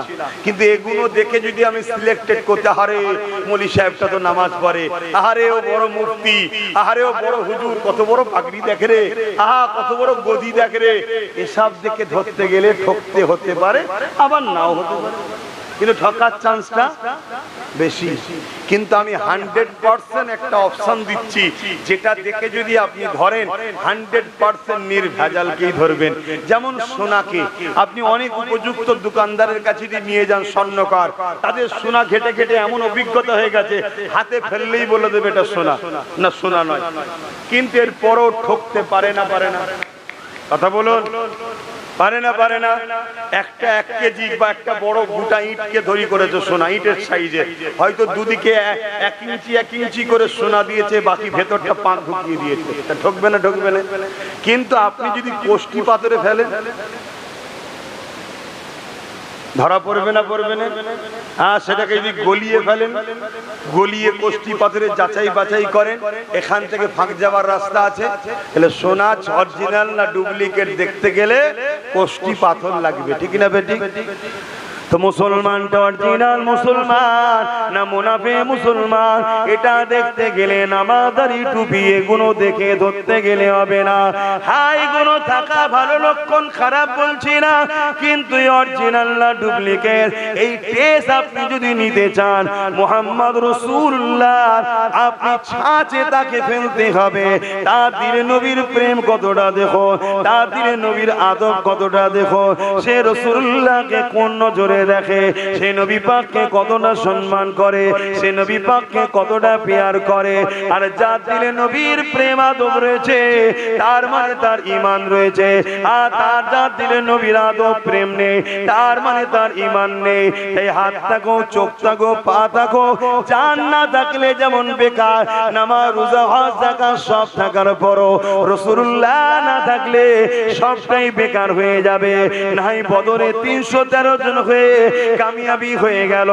আজকে এত কোটি কোটি হওয়ার পরও আমাদের চোখের সামনে আমাদের বেটিদের গায়ে হাত দিচ্ছে, আমাদের ঘর বাড়ি গুলোকে ভেঙে দিচ্ছে, আমাদের মসজিদ গুলো ভেঙে দিচ্ছে, আমাদের কবরস্থান গুলো লুটে নিচ্ছে। এরপরও আমাদের ঘুম এখনো ভাঙছে না, কারণ আমাদের ভেতরে ওই জানটা না, রাসূলুল্লাহর প্রেম আদবটা কমে গেছে। এটা এমনি এমনি কমাইনে, এটাকে কমানোর জন্য কোটি কোটি ডলার টাকা খরচ করে নকল মাদ্রাসা তৈরি করা হয়েছে, কোটি কোটি টাকা খরচ করে নকল আলেম উলামাকে সমাজে ছাড়া হয়েছে, যারা সর্বসময় তোমাদের সামনে দাঁড়িয়ে নেতৃত্ব দেবে, ঠিকই কথা, আবার কিন্তু দুনিয়ায় যারা ইসলামকে মিটাতে চায় সেই সকল রাজনীতি নেতাদের সঙ্গে এরাই আবার গলায় গলা মিলে একসাথে বসে খাবে। শুনছেন তো নাকি? অদ নিতে পারছেন তো না? অসুবিধা তাহলে দখ দিতে হবে, কেন ওয়াজ হক কথা বলতে হবে, আর না হয় আল্লাহ আমায় কিয়ামতের দিনে জিভকে টেনে কপালের সাথে পেরেক দিয়ে সেটা দেবে, যে জবান আমি দিয়েছিলাম, তুই আমার জন্য কথা বললি না কেন? বল, তাই আমার কথা যদি কষ্ট পান আমার কিছু করার নেই, কিন্তু আমি মিথ্যা বললে বলবেন, অবশ্যই বলবেন, কেন মিথ্যা ইসলামে হালাল না হারাম? পীরের ছেলে বললে যায় না? পীরের ছেলে মিথ্যা বললে যায় না?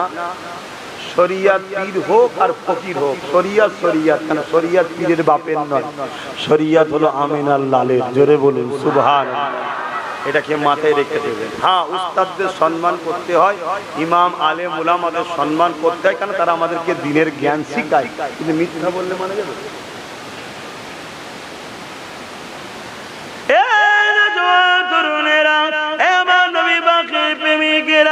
মন দিয়ে শোনে, এই সমাজে কোরআন পড়ানো হচ্ছে, কিন্তু মান এটা ওয়াশিংটন থেকে করা হচ্ছে।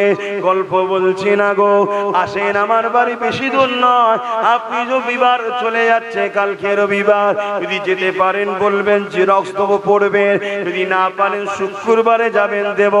ব্রিটেনের মাটির তলাতে খ্রিস্টানরা গোপন মাদ্রাসা বানিয়েছে। কেন বানিয়েছে? ওই জায়গাতে কোরআনকে রিসার্চ করছে, হাদিসকে রিসার্চ করছে, দেখো তো কোন রাস্তায় হেঁটে মুসলমানকে শেষ করা যায়। তারা রাস্তা দেখতে দেখতে দেখতে লেগেছে মুসলমানের সিনায় যতদিন মুহাম্মদ রাসূলের প্রেম আর আদব থাকবে, তোর পরমাণুবন শক্তি থাকো, চাই থাকো না কেন, এই জাতকে কখনো তোরা মিটাতে পারবি না। আরো জোরে বলুন সুবহান।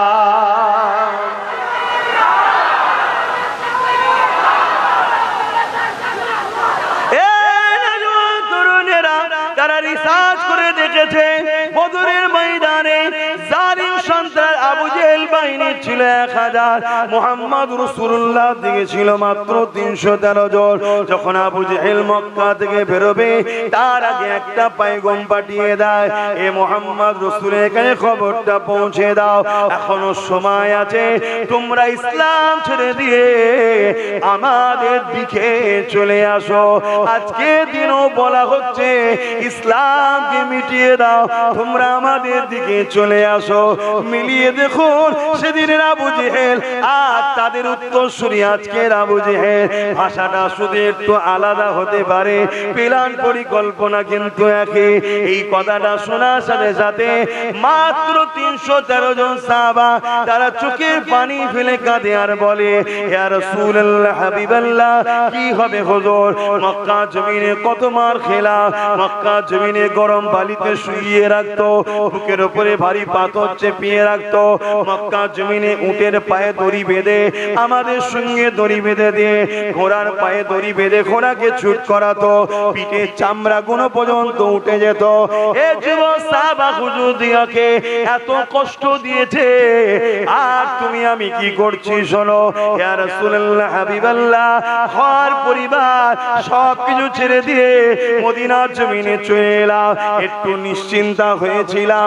তারা আমাদেরকে ধরে ধরে কতল করতেছিল, যেমন আজকে আমার দেশে ধরে ধরে টেনে বাসে বিভিন্ন জায়গায় মারতেছে।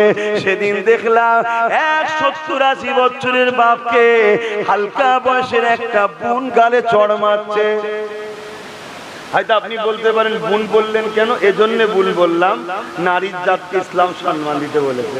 কিন্তু আমার ওই বোনের ব্রেনে ছোটবেলা থেকে বীজ ঢুকানো হয়েছে, মোল্লা মানে ওরা একটু যেন নারীদের ঘরে ছিঁড়ে টিড়ে খায়, নাকি? তাই যখন দেখেছে মোবাইলটা চালু আছে মানে হয়তো আমার নোংরা কিছু করছিল, শুনছেন তো নাকি?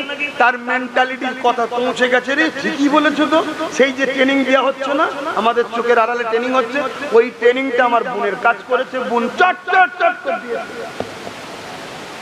আচ্ছা, বুঝতেন না, বোঝেন না? কিন্তু কোনো বিচার হয়েছে? কমসে কম যদি পড়ো তথ্যটাকে পুরো মোবাইলে সব পাওয়া যায় না, যায় না, আমি বার করে দেবো। 50 বছর আগে কারো যদি কোনো ভিডিও আপনি করেন এক্ষুনি বার করে দেবো। 50 বছর আগে কারো একটা অ্যাপস আছে, ওই অ্যাপ ডাউনলোড করলে 50 বছর আগে কারো, এমনকি আপনি যা খুশি ডিলিট করে দেন, যা খুশি ডিলিট করে দেন। এই ফোনে আপনি কোথায় কার সঙ্গে কখন কি কথা বলেছে একটা অ্যাপ থেকে সব বার করে, সেগুলো সিবিআই আইবি এদের কাছে সব রয়েছে। মোবাইলে কথা বলতে হবে না, আপনার মোবাইলে পকেট আছে, যা কথা বলতে সব শোনা যাচ্ছে, সব রেকর্ড হচ্ছে। এত খাতারনাক জিনিসে কথা বুঝে আসছে। তাহলে এত বড় যখন একটা অ্যাক্সিডেন্ট ঘটলো আমার বাংলাতে, আবার তাই তো নাকি, না উত্তরপ্রদেশে? হ্যাঁ, উত্তরপ্রদেশে যদি হতো তাহলে আমাদের মোল্লাগুলোকে দেখা যেত রাস্তায়। উত্তরপ্রদেশ হয় না, ওই জন্য দেখা যায় না, তাই না? হ্যাঁ, মানে এ ভাড়া দেয় বলে এ অন্যায় করলে বিরুদ্ধে বলে না, ওট ভাড়া দেয় না টাকলা, বুঝতে পারছেন তো নাকি? ওই জন্য ওর বিরুদ্ধে লেগে দিন রাত সব লেগে। আমি লাগাটাকে খারাপ বলছি না, কারণ ও অন্যায় করছে, কিন্তু এই জন্য এক চোখও হচ্ছে না। অন্যায় তো অন্যায় নাকি? হ্যাঁ, তো সেই জায়গায় কমসে কম ফোনটা বাজাব করেও তো শুনেছি, তদন্ত করে বার করা দরকার ছিল না? যদি সত্যি 80 বছরের মুরব্বী একজন এরকম অসভ্যতা করে, তারা তো উচিত শাস্তি দেওয়া। এই শাস্তির দরকার। এই মুসলমান তো কি হয়েছে, মুখে দাঁড়িয়ে তো কি হয়েছে? হ্যাঁ, মুসলমান ওকে বলে নাকি যে 70 বছর বয়স হয়ে যাওয়ার পর একটা বেগুনা মহিলার সঙ্গে নোংরা আচরণ করবে সে মুসলমান? তার শাস্তির দরকার আছে না? কিন্তু কোন জিনিসটা হলো পুরো ধামা চাপা হয়ে গেল না, মিডিয়ায় চর্চা আছে, কোনো কিছু না, পুরো চাপা পড়ে গেল। ঠিক না? চাপা পড়ে গেল, কিছুই হলো না। আমি অনেক আগে বলেছিলাম, আপনারা ফলো করেছেন কি জানি না, একটা দিন আসবে তুমি কারো দোকানে মাল কিনতে যাবে, কারো দোকানে মাল কিনতে যাবে, প্রয়োজনে জানতো নাকি? ধরেন দোকানদারটা অমুসলিম, এই আমরা অমুসলিমের দোকানেও মাল কিনি না? কিনি না? হ্যাঁ কিনি, আমিও কিনি। কথা বুঝে আসছে? অমুসলিম ধরেন না দোকানদার, কিন্তু যা ভয়ানক দিন আসছে, আগামী দিন যাওয়া বড় কষ্টকর হয়ে যাবে, ভয় লাগবে একটা, ঢুকলে ফেসে যাব না তো, ঢুকলে ফেসে যাবো, রাস্তা দেখাবে জামা নুড়ি সবই খুলে নিয়েছি, এটা টেনশন মনের মধ্যে আসছে না, আসে না? এতে কিন্তু মূলত আমার দেশবাসীর ব্যবসার ক্ষতি হবে, আর দেশবাসীর যখন ব্যবসার ক্ষতি হবে মূলত দেশের ক্ষতি হবে। কথা বুঝে আসছে? আমি হিন্দুর কাছে কিনছি কি মুসলমানের কাছে কিনছি ওটা পরের বিষয়, যত কিনা বেচা হবে দেশ তত তারা কি করবে। এই বুঝছেন তো নাকি? আমার নবী পাক সাল্লাল্লাহু আলাইহি ওয়াসাল্লাম তাই বলেছিলেন, তোমরা আমার মদিনায় এসে মার্কেটিং করবে, যারা আমার মদিনাতে কেনাকাটি করবে আমি রাসূল বড় খুশি হব। জোরে বলুন সুবহানাল্লাহ। কেন বলেছিলেন? কেন বলেছিলেন? নবী কত বড় অর্থ নিয়ে, কতটা বড় ভবিষ্যতের কথা সমাজকে শিখিয়ে গেছে দেখেন। তাই নবী হলেন সর্বদিক দিয়ে সর্বকালের সর্বসেরা সাকসেসফুল লিডার ও নেতা নবী রাসূল। জোরে বলুন সুবহানাল্লাহ। কোন এমন একটা সাকসেসফুলের বিষয় নেই যেটা আমার নবী করে দিয়ে যায়। কিন্তু আজকে আমার কম নবীকে ফলো করে, বিজনেস করলে আমার নবীকে ফলো করে, আমার নবীকে ফলো করে বিজনেস করো, সাকসেসফুল হয়ে যাবে, সাকসেসফুল গেনার হয়ে যাবে। আমার নবী সাল্লাল্লাহু আলাইহি ওয়াসাল্লাম কেন বললেন? জানছেন যত মদিনায় কিনা বেচা হবে মদিনার অর্থনীতির ডেভেলপমেন্ট হবে, অর্থ বিকাশ যদি হয় তাহলে সেই রাষ্ট্র বা সেই রাজ্য সেই জায়গা দ্রুত সব দিক দিয়ে উন্নতি হবে। তাহলে আজকে এমন একটা সিস্টেম তৈরি করা হচ্ছে আমার দেশের মহলে যে আমার হিন্দু ভাইদের দোকানে যেতে আগামী দিন ভয় লাগবে। কেন? আমি বলেছিলাম এমন একটা দিন আসছে তুই দোকানে যাবি, মাল কিনতে যাবি, ভাই একটা কিছু দাও, একটা কিছু দাও, হয়তো একটা গিফটের বা কিছু জিনিস হয়তো কিনছেন, বা একটা ঘড়ি কিনছেন বা মোবাইল কিনছেন, হঠাৎ করে মোবাইলটা আপনার হাতে দিয়েই দোকানদার বলবে চোর। দোকানদার কি বলবে? চোর বলেই মারবে। আমি অনেক আগে বলেছিলাম, আরে তার একটা ছোট্ট নমুনা, এটা দোকানে না হয়ে ট্রেনে হয়েছে। কি হয়েছে? আমার সাথে নোংরা নজরে দেখেছে, এই তো কথা। মেরেছে না মারেনি? হ্যাঁ। তাহলে ভাবুন, একটা 15 সেকেন্ডের ভিডিও, তার আগে কি হয়েছে পরে কি হয়েছে সব মোবাইলে আছে না নাই? সেগুলোকে পুলিশ দেখলো না, সিবিআই দেখলো না, ইডি দেখলো না, আইবি দেখলো না, কিছু দেখলো না, কেসটা ঢাকা পড়ে গেল। কেন? মোল্লাকে মেরেছে যখন ঠিক করেছে। এটা মেন্টালিটি তৈরি করা হচ্ছে, শুনে রেখে দাও। কাল তোমার আব্বা, আমার আব্বা, তোমার দাদু, আমার দাদু, সবার দাদুর পালা আসছে, তৈরি থাকো, গাল পেতে দেবে। বেশি কথা বললে অন্য গালও লাল হয়ে যাবে। কিছু করার নেই, কারণ আমরা ভালো না। অপরকে দোষ দিয়ে কিচ্ছু লাভ নেই, আমরা ভালো নেই, কারণ আমাদের গার্জিয়ান নেই, না জজ আছে, না উকিল আছে, না জিএম আছে, না মন্ত্রী আছে, না এমএলএ আছে, না এমপি আছে, কিছুই নেই, সব তো অন্যদের, আমাদের কই? আমরা তো সারা জীবন পরের আব্বাকে আব্বা, ও আব্বা, ও আব্বা করে পরের বাপকে ডেকে ডেকে একদিন ধরে আসছি 75 বছর ধরে। নিজেরা কখনো শখ করেছি যে আমাদের ছেলেদের নেতা বানাবো, আমাদের ছেলেদের উকিল বানাবো, আমাদের ছেলেদের জজ বানাবো, আমাদের ছেলেদের আইপিএস অফিসার বানাবো? কখনো স্বপ্ন দেখেছেন? আমাদের স্বপ্ন হলো যা ওই নেতা এসছে পিছু পিছু ঘর 200 টাকা দিলে ওই ঠিক আছে, চাল টাল কিনে নিয়েছে, ঘরে খেয়ে দে, ঘুমো আর ভুঁড়ি মুটা কর, কালকে দেখবে কি হয়। আর তুমি ভুঁড়ি মুটা করে ঘুমো, কথা মাথায় ঢুকছে না? ঢোকে না? হ্যাঁ, আব্বাস সিদ্দিকী একটু বেশি বোঝে, তাই তো নাকি? ওই জন্য বেশি বলে ফেলি আমি। হ্যাঁ, একটা দিন হয়তো আসবে, আল্লাহ আমাকে হুকুম করবে নবী পাকের ওসিলায়, আমি হয়তো সেদিন চুপ করে যাব। কথা বুঝে আসছে না? নাই কেন? ইসলাম আমাকে অলরেডি বলেছে, যখন তোমার কথা সমাজ নেবে না তুমি আর বলতে যেও না। আপনারা হয়তো ভাববেন হুজুর জলসা না করলে খাবে কি? অনেকের মাথায় ঢোকে হুজুর তো জলসা করে খায়। ও জলসা আমার খাওয়ায়, আল্লাহ খাওয়ায় না।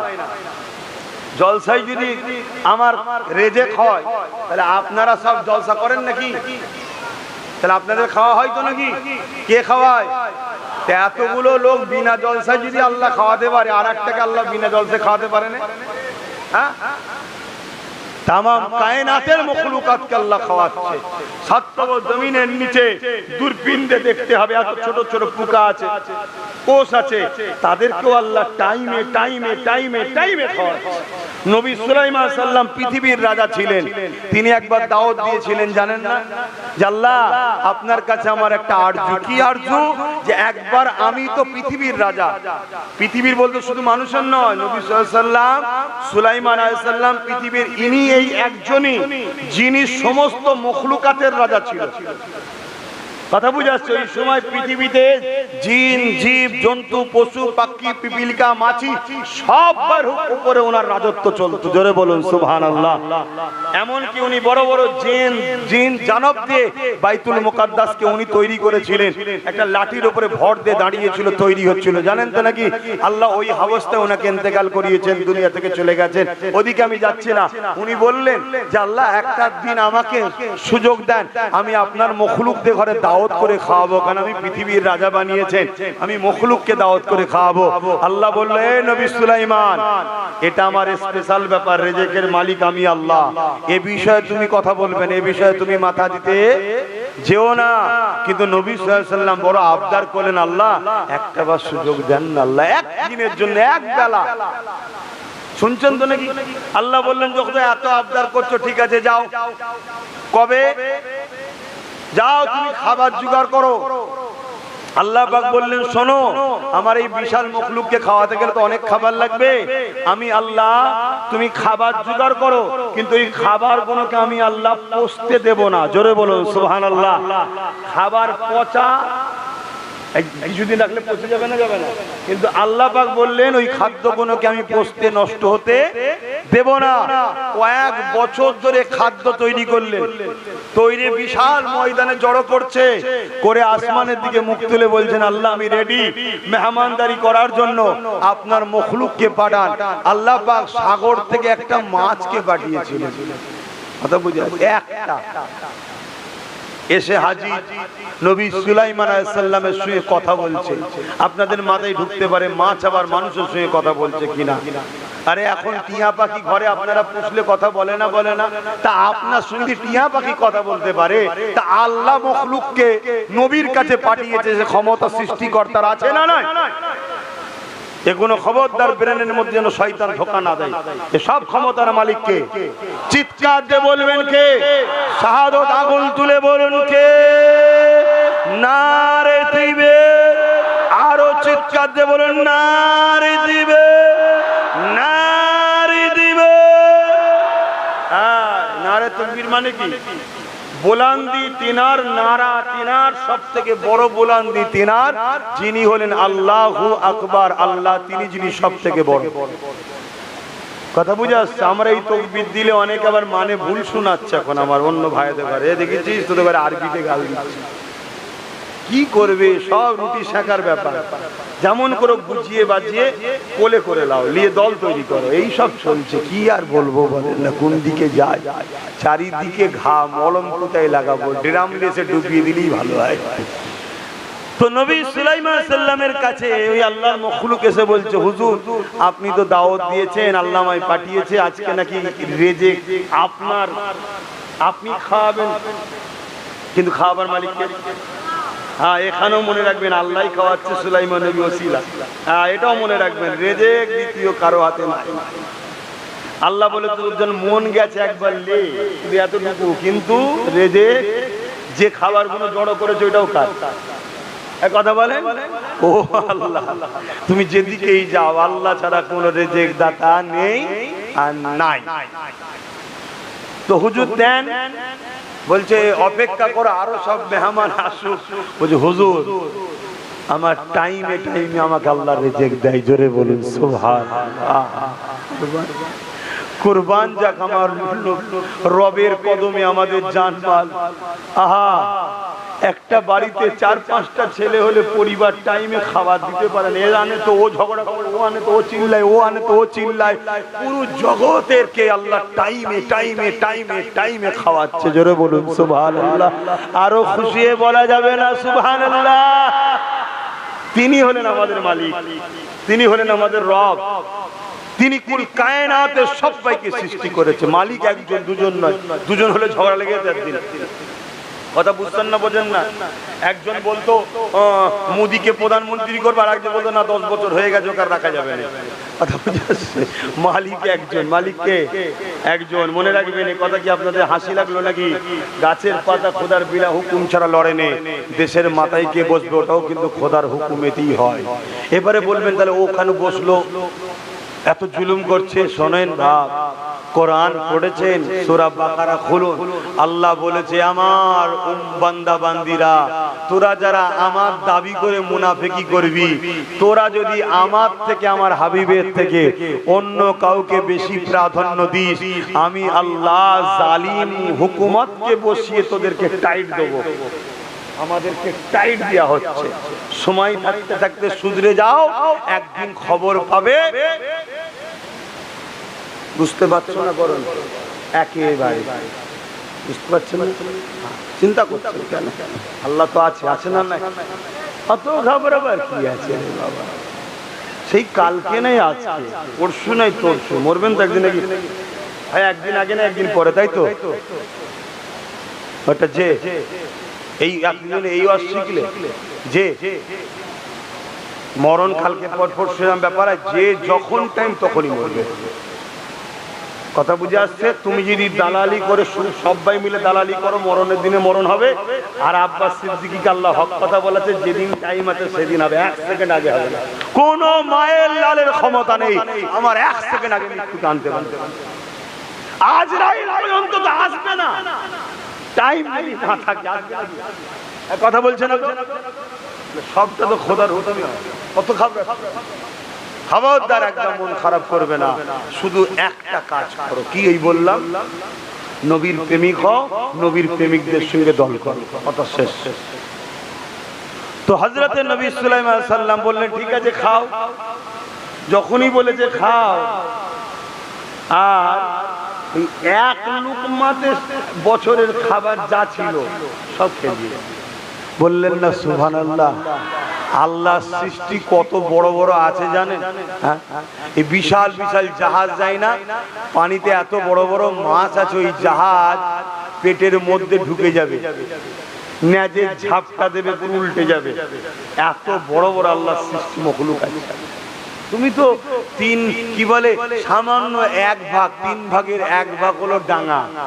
এই বিশাল পৃথিবী যেটাকে আমরা বলি, তো আসমানের কাছে ফুটবলের থেকেও ছোট। এরকম পৃথিবীর মতো কয়েক লক্ষ কোটি মিলিয়ন বিলিয়ন আল্লাহর গ্যালাক্সি তৈরি করা আছে, যেটা জান্নাত। জোরে বলুন সুবহানাল্লাহ। এক একজনকে আল্লাহ দুটো দুটো করে দেবে। কাদেরকে? ওয়ালিমান খাফা মাকাম রাব্বিহি জান্নাতান। সূরা রহমানে আল্লাহ বলছে, যারা আমাকে ভয় করবে আমি আল্লাহ তাদের ঘরে দুটো দুটো জান্নাত দেবো। জোরে বলুন সুবহানাল্লাহ। আর আপনারা বলবেন আমরা তো আল্লাহকে ভয় করি। আল্লাহকে ভয় করলে পাপ কাজের দিকে গেলেও ফিরে চলে আসবে। আল্লাহকে ভয় করলে যদি ভেতরে ঢুকেও যায়, মনে পড়লে আগুন দিয়ে বার করে দেবে। হযরত সিদ্দিক আকবর দীর্ঘক্ষণ রাজকাজ করতে করতে করতে করতে উনি রাষ্ট্র চালাতেন, জানেন তো নাকি? এখন সেই বংশের ছেলে আমার ভাই নওশাদ আবার রাজনীতি করছে। আল্লাহ চাইলে ও একদিন কামিয়াবি হবে, বলুন ইনশাআল্লাহ। ওর দাদু চালিয়েছে, প্রথম মুরব্বী সিদ্দিক আকবর অর্ধেক পৃথিবীর রাজত্ব চালিয়েছে কম বেশি। কথা বুঝে আসছে? তো উনি যখন চালাচ্ছেন, অনেক রাজকাজ খিদে পেয়েছে, তো একটা খাদেমকে বলেছে খাবার নিয়ে আসো। কয়েকটা খেজুর এনে দিয়েছে। খাবার পর হুজুর খেয়ে ফেলার পর বলছে, বাবা এই খেজুরটা কোথা থেকে আনলে? বাবা কোথা থেকে আনলে? আমাদের তো সময় নেই, পেটের জ্বালায় কি করবো? এমনি তারা এত বড় বড় হয়নি রে বাবা। কোথা থেকে পেলে? বলো হুজুর আমি যখন অমুসলিম ছিলাম তখন আমি ওই বন্দক টন্দক দিয়া কাজ কারবার করতাম, তখন এই সেই পয়সা আমার ছিল, তারই পয়সার বরকত এখন হয়েছে, বেড়েছে, তা থেকে আমি এটা কিনেছিলাম।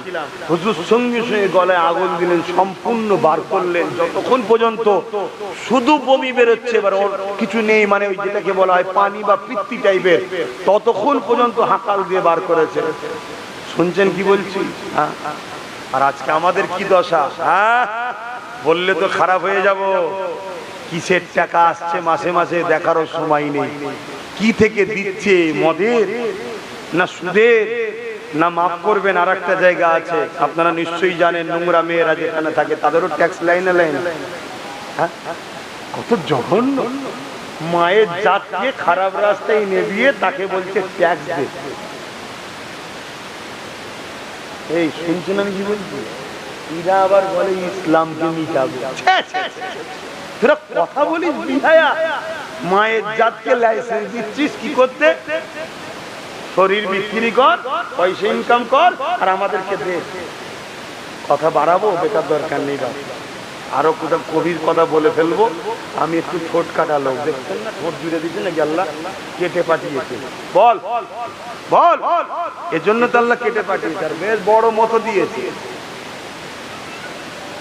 বলে ফেলবো কোথায় আরো কিছু, হয়তো আপনাদেরও কষ্ট হয়ে যাবে, কেন আপনাদের সঙ্গে অনেকের আবার ভেতরে ভেতরে হাঁটা তো খাতির আছে না? হ্যাঁ ভুল বলছি, খাতির আছে রে বাবা, খাতির আছে।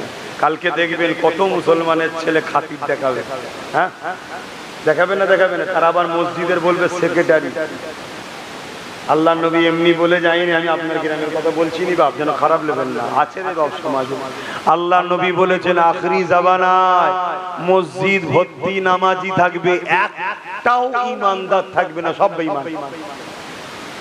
কেন বুঝতে পারছেন না?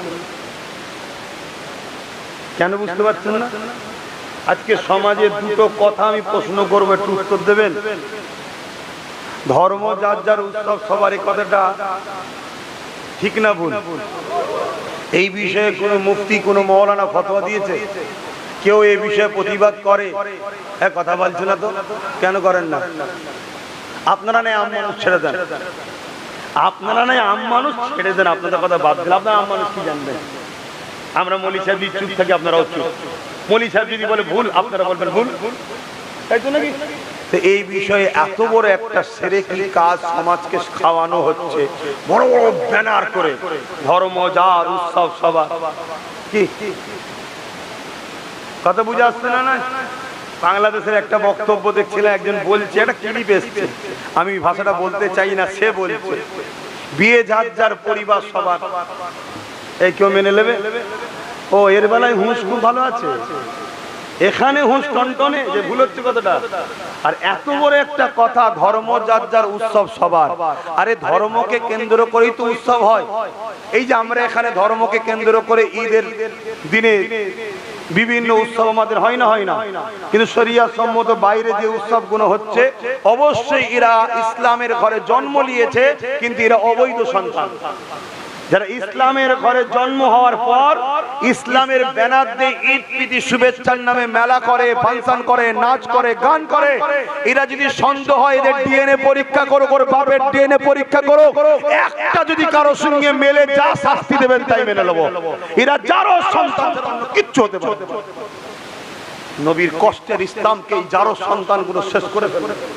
মুসলমান ঘরে জন্ম নিয়েছে, কিন্তু ও চাষ করেছে অন্যজন এসে, হয় বাপ কাজে ছিল নাই বাইরে ছিল, চাষ করতে চলে গেছে, বাকিটা বুঝে নিয়েছে তো নাকি? এই ভাষা খারাপ লাগছে, দাওয়াত করবি না আসবো না, তো দাওয়াতের মুখের দিকে তাকিয়ে আছি নাকি? আমার রাসূলুল্লাহ এই দ্বীনের জন্য দান্দা মুবারক শহীদ, আমার রাসূলুল্লাহ এই দ্বীনের জন্য পুরো শরীর খুনে লাল হয়ে গেছে, এই দ্বীনের জন্য রাসূলুল্লাহ জুতা মুবারক খুনেতে ডুবে গেছে, এই দ্বীনের জন্য রাসূলুল্লাহ অজ্ঞান অচৈতন্য হয়ে পড়েছে, এই দ্বীনের জন্য রাসূলুল্লাহর উপরে কত জুলুম হয়েছে। আজকে সেই রাসূলুল্লাহ ইমাম হোসেনের মতো পিয়ারা নওয়াসাকে এই দ্বীনকে বাঁচাবার জন্য কুরবানি করেছে। আজকে মুসলমানের ছেলে দাবি করে, মুসলমানের সন্তান দাবি করে তুমি ঈদ উপলক্ষ করে গান দাও, ফাংশন দাও, নাচ দাও, এবং ইফতার পার্টির নামে বেঈমান কাফের চোরগুলোকে নিয়ে এসে হই হই করো।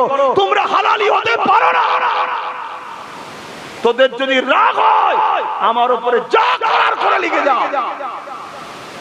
আমি এতটুকু জানি, জন্মেছি যখন মরবো একদিন, কমসে কম আমার মরণটা যেন আল্লাহ রসুলের পক্ষে হয়, তবে জান্নাত পাবো। আমার বাপের নাম আলী আকবর সিদ্দিকী, আমার দাদুর নাম জুলফিকার সিদ্দিকী ছোট হুজুর, আমার পদ্মাদো জবানার মুজাদ্দিদ, ওসব সার্টিফিকেট দিয়ে জান্নাত পাওয়া যায় না। জান্নাত পেতে গেলে আল্লাহ রসুলের গোলামি করেছো কিনা দেখো। তাই চেষ্টা করছি বুঝাচ্ছি। এবারে হতে পারে কোনো ছেলে জানে না এই মশলা, এটা ক্লিয়ার করে দিই যে ভাই আমি জানি না, এটা চলবে না, বলছে না চলবে না। ও যদি শোনে এই কথাটা সঙ্গে সঙ্গে তওবা করে লাই, তাহলে ও কিন্তু গোরা ঠিক আছে। জোরে বলুন সুবহানাল্লাহ। ও ভুলের মধ্যে ছিল, ধুলো ঘষা দিয়ে দিই, এবার পরিষ্কার হয়ে গেছে। কথা মাথায় ঢুকছে? কিন্তু শোনার পরেও যদি জেদ করে, হ্যাঁ ও কথা বাদ দে তো, একটু মজা করতে হবে না। তো মজা সেদিন করবি যেদিন তোর মা মরবে, সেদিন গান লাগাবি, ফাংশন লাগাবি, মেলা দিনে ডিজে নাচ করবি, নিয়ে এসে তোর মায়ের মরণের দিনে মজা করবি, কিচ্ছু বলতে যাব না। কিন্তু আমার নবীর দিন কেলে খেলা করলে হবে না। বলবো 100 বার বলবো, তুই যদি গায়ের জোর দেখাস, আমি জোর দেখাতে পারবো না, আমি হাত তুলবো, আল্লাহর কাছে হাত তুলবো। মালিক তুমি যদি আবাবিল পাঠিয়ে কাবাকে হেফাজত করতে পারো, কাবার গোলামের জন্য কিছু পাঠাও। কথা ঠিক না বে ঠিক? দেখা যাক না আমার আল্লাহ পাঠাই না। কথা মাথায় ঢুকলো ভাই আমার? তো যাই হোক, কোন কথা বলতে গিয়ে দিক চলে গেলাম। হ্যাঁ ও তো বলছিলাম সুলাইমান আলাইহিস সালাম ওই এক লোকমাই সব খেয়েছে। খাবার পরে সুলাইমান নবী বলছে, তুমি একই পেটুক গো, তুমি একাই সব খেয়ে ফেললে? ওই যে হুজুর একা খেয়েছি নয়, এখনো আমার বাকি আছে, এটা এক লোকমা, এরকম আরো 2 লোকমা খাই দেন। আজকে তো আল্লাহ দেবে না, তো আপনার এখানে দেন। ওই যে তুমি একাই খেয়ে ফেললে, কি পেটুক? বলছে হুজুর দাওয়াত দিয়ে মেহমানকে অপমান করতে নেই, জানেন তো নাকি? এই আপনারা খেয়ে পেটুক বলবেন নাকি? তো হুজুর সুলাইমান সাল্লাম সেদিন থেকে কোনোদিন আর আসমানের দিকে মুখ তুলতেন না।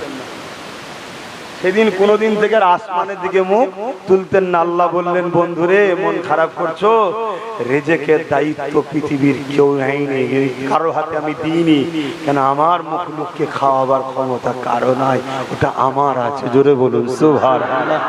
তোমাদেরকে খাওয়াই তাহলে কে? হ্যাঁ মুসলমান, অনেকের ভাষা ঠিক রাখা দরকার। অনেকে বলে সরকার আছে বলে 2টো খেতে পাচ্ছি, নাউজুবিল্লাহ। তুই মুসলমান, হ্যাঁ তোমার মতো আমার কওমে মুসলমান থাকার জন্য এক মসজিদে এক জায়গায় আমরা উঠা বসা করছি বলে আল্লাহ আমাদের উপরও আযাব দিচ্ছে। কেন লূত আলাইহিস সালামকে বলেছিল 80,000 লোক মারবো, 40,000 খারাপ, 40,000 ভালো। নবী লূত আলাইহিস সালাম বললেন, আল্লাহ খারাপ লোকগুলো নাই অন্যায় করেছে, মার খাবার উপযুক্ত, ভালো লোকগুলোকে কেন মারবেন? আল্লাহ বললেন, নবী লূত রে, খারাপ লোকগুলো মার খাবার উপযুক্ত ঠিকই, কিন্তু ভালো লোকগুলো খারাপ লোকগুলোকে বাধা দেয়নি কেন খারাপ কাজে? শুনছেন? যারা অন্যায় করছে তারা তো জাহান্নামে যাবে, কিন্তু শুনে রাখেন এই অন্যায় দেখে যারা চুপ থাকে তারা আগে জাহান্নামে যাবে। কেন? ইসলামে অন্যায় দেখে চুপ থাকাটা হলো বড় আসামির আলামত। তাই বলবো বাপ আমার, ভাই আমার, আমার রসুলকে ফলো করেন, আমার নবীকে পিয়ার করেন, কোনো চিন্তা করবেন না। এখন থেকে তওবা করে নেন, যা হয়েছে হয়েছে। নামাজ পড়ুন 5 ওয়াক্ত, 1 বছরে 1 বার রোজা, ডেলি কাজ তো শুধুমাত্র 5 ওয়াক্ত নামাজ, বাকি বছরে 1 বার রোজা, আর জীবনে 1 বার হজ, তাও মালদার, গরিব হলে হজ মাফ। যাকাত বছরে 1 কোটি থাকলে 2.5 লাখ টাকা, 1 কোটিতে 2.5 লাখ টাকা দেবেন না? তো কোটিপতি আল্লাহ করে 2.5 লাখ টাকা দেবেন, তো কি হয়েছে? 2 কোটি থাকলে 5 লাখ টাকা। কথা বুঝে আসছে? সেই টাকার যাকাত প্রকৃত গরিবকে দিয়ে দেবেন বছরে 1 বার। আর যাকাত দিলে কি হবে? আপনি 2 কোটির জায়গায় পরের বারে 3 কোটি ইনকাম করবেন, আল্লাহ বেশি দেবে। কোথা থেকে দেবে তিনি জানে, তুমি অত চিন্তা করছো কেন? তোমার বরকত হবে। আর এই টাকাটা গরিবকে দিতে হবে। গরিবের মধ্যে কাকে দেবেন? নিজের আত্মীয়র মধ্যে যে গরিব সে যাকাত পাবে। এই ফুরফুরার গরিবকে যাকাত দিতে যাচ্ছে, ওই ওখানকার না, তোমার আত্মীয়, খালাতো ভাই, ফুফুতো ভাই, চাচতো ভাই, মামাতো ভাই, আত্মীয় স্বজনের মধ্যে কে গরিব আছে দেখো, তার হক হলো প্রথম যাকাত, এটা তার টাকা তোমার কাছে রাখা আছে। যদি কেউ গরিব না থাকে তখন দ্বিতীয় হক হলো তোমার পাড়া প্রতিবেশী। 3 নম্বরটা হলো যদি পাড়া প্রতিবেশীতেও গরিব না থাকে তখন তোমাকে যাকাত তো দিতে হবে। যে কোনো জায়গার ইমানদার মুসলমানকে যাকাত দিতে হবে। ইমানদার মুসলমান যাকাত তো দেয়া হচ্ছে, যে পাচ্ছে সেই ইমানদার। কেন? যাকাত দিও আজকাল আমরা বিপদে পড়ে যাচ্ছি। জাকাত দিতে বিপদে পড়া হতে পারে না। আমার নবী একদিন মদিনার নবাবিতে, এই কথাটা মন দিয়ে শুনবেন, মদিনার নবাবিতে আমার নবী ওয়াজ করছেন এই জাকাতের বিষয়ে, যে তোমরা শতকরা 2.5 টাকা গরিবদের ঘরে দেবে, এটা গরিবদের একটা দোয়া এবং গরিবদের পাওনা। যদি কেউ জাকাত দেয় আল্লাহ ওয়াদা করেছে তার মালের হিফাজত করবে। এক ইহুদি ঘরের লোক যাচ্ছিল, নবীর এই কথাটা কানে ঢুকেছে, মানে ওয়াজ করছে, অনেক ধর্মের লোকেরা শুনতে পায় না তো এই কথাটা ইহুদির ব্রেনে ঢুকেছে, আরে জাকাত দিলে নাকি মালের হিফাজত হয়, মোহাম্মদ রসুল বলছে, চলো। সে টোটাল যা কিছু তার আছে অ্যাসেট সব কিছু হিসাব করেছে, করে বছর শেষে যা বেঁচেছে সেই টাকার উপরে শতকরা ধার টারটা বাদ দিতে হবে। ধরেন না আপনার 20 লাখ টাকা আছে, 10 লাখ টাকা ধার আছে বাজারে, 10 লাখ বাদ চলে যাবে, কথা বুঝে আসছে, 10 লাখের উপর হবে। এরকম টোটাল সোনা দানা জমি জায়গা যা আছে, কারবার ব্যবসা বাণিজ্যে সবকিছু, শুধু যেটা বাড়িতে থাকেন ওটার নয়, কথা বুঝে আসছে, এই সব কিছু বিজনেসের জন্য যা আছে সব কিছুর হিসাব করে সে যা হয়েছে সেটা এখন সে গরিবকে জাকাত দিয়েছে। শুনছেন? এখন সে বিদেশে বিজনেস করতে, আগে জাহাজে, এখনো জাহাজে হয়, এক জাহাজ ভর্তি তেনার মাল এসেছিল বাইরের দেশ থেকে, হঠাৎ করে সেই ব্যবসায়ীর কানে খবর এসছে, ইহুদি ব্যবসায়ীর কানে, যে তোমার জাহাজটা বন্দরে আসেনি আর কোনো খবরও পাওয়া যাচ্ছে না।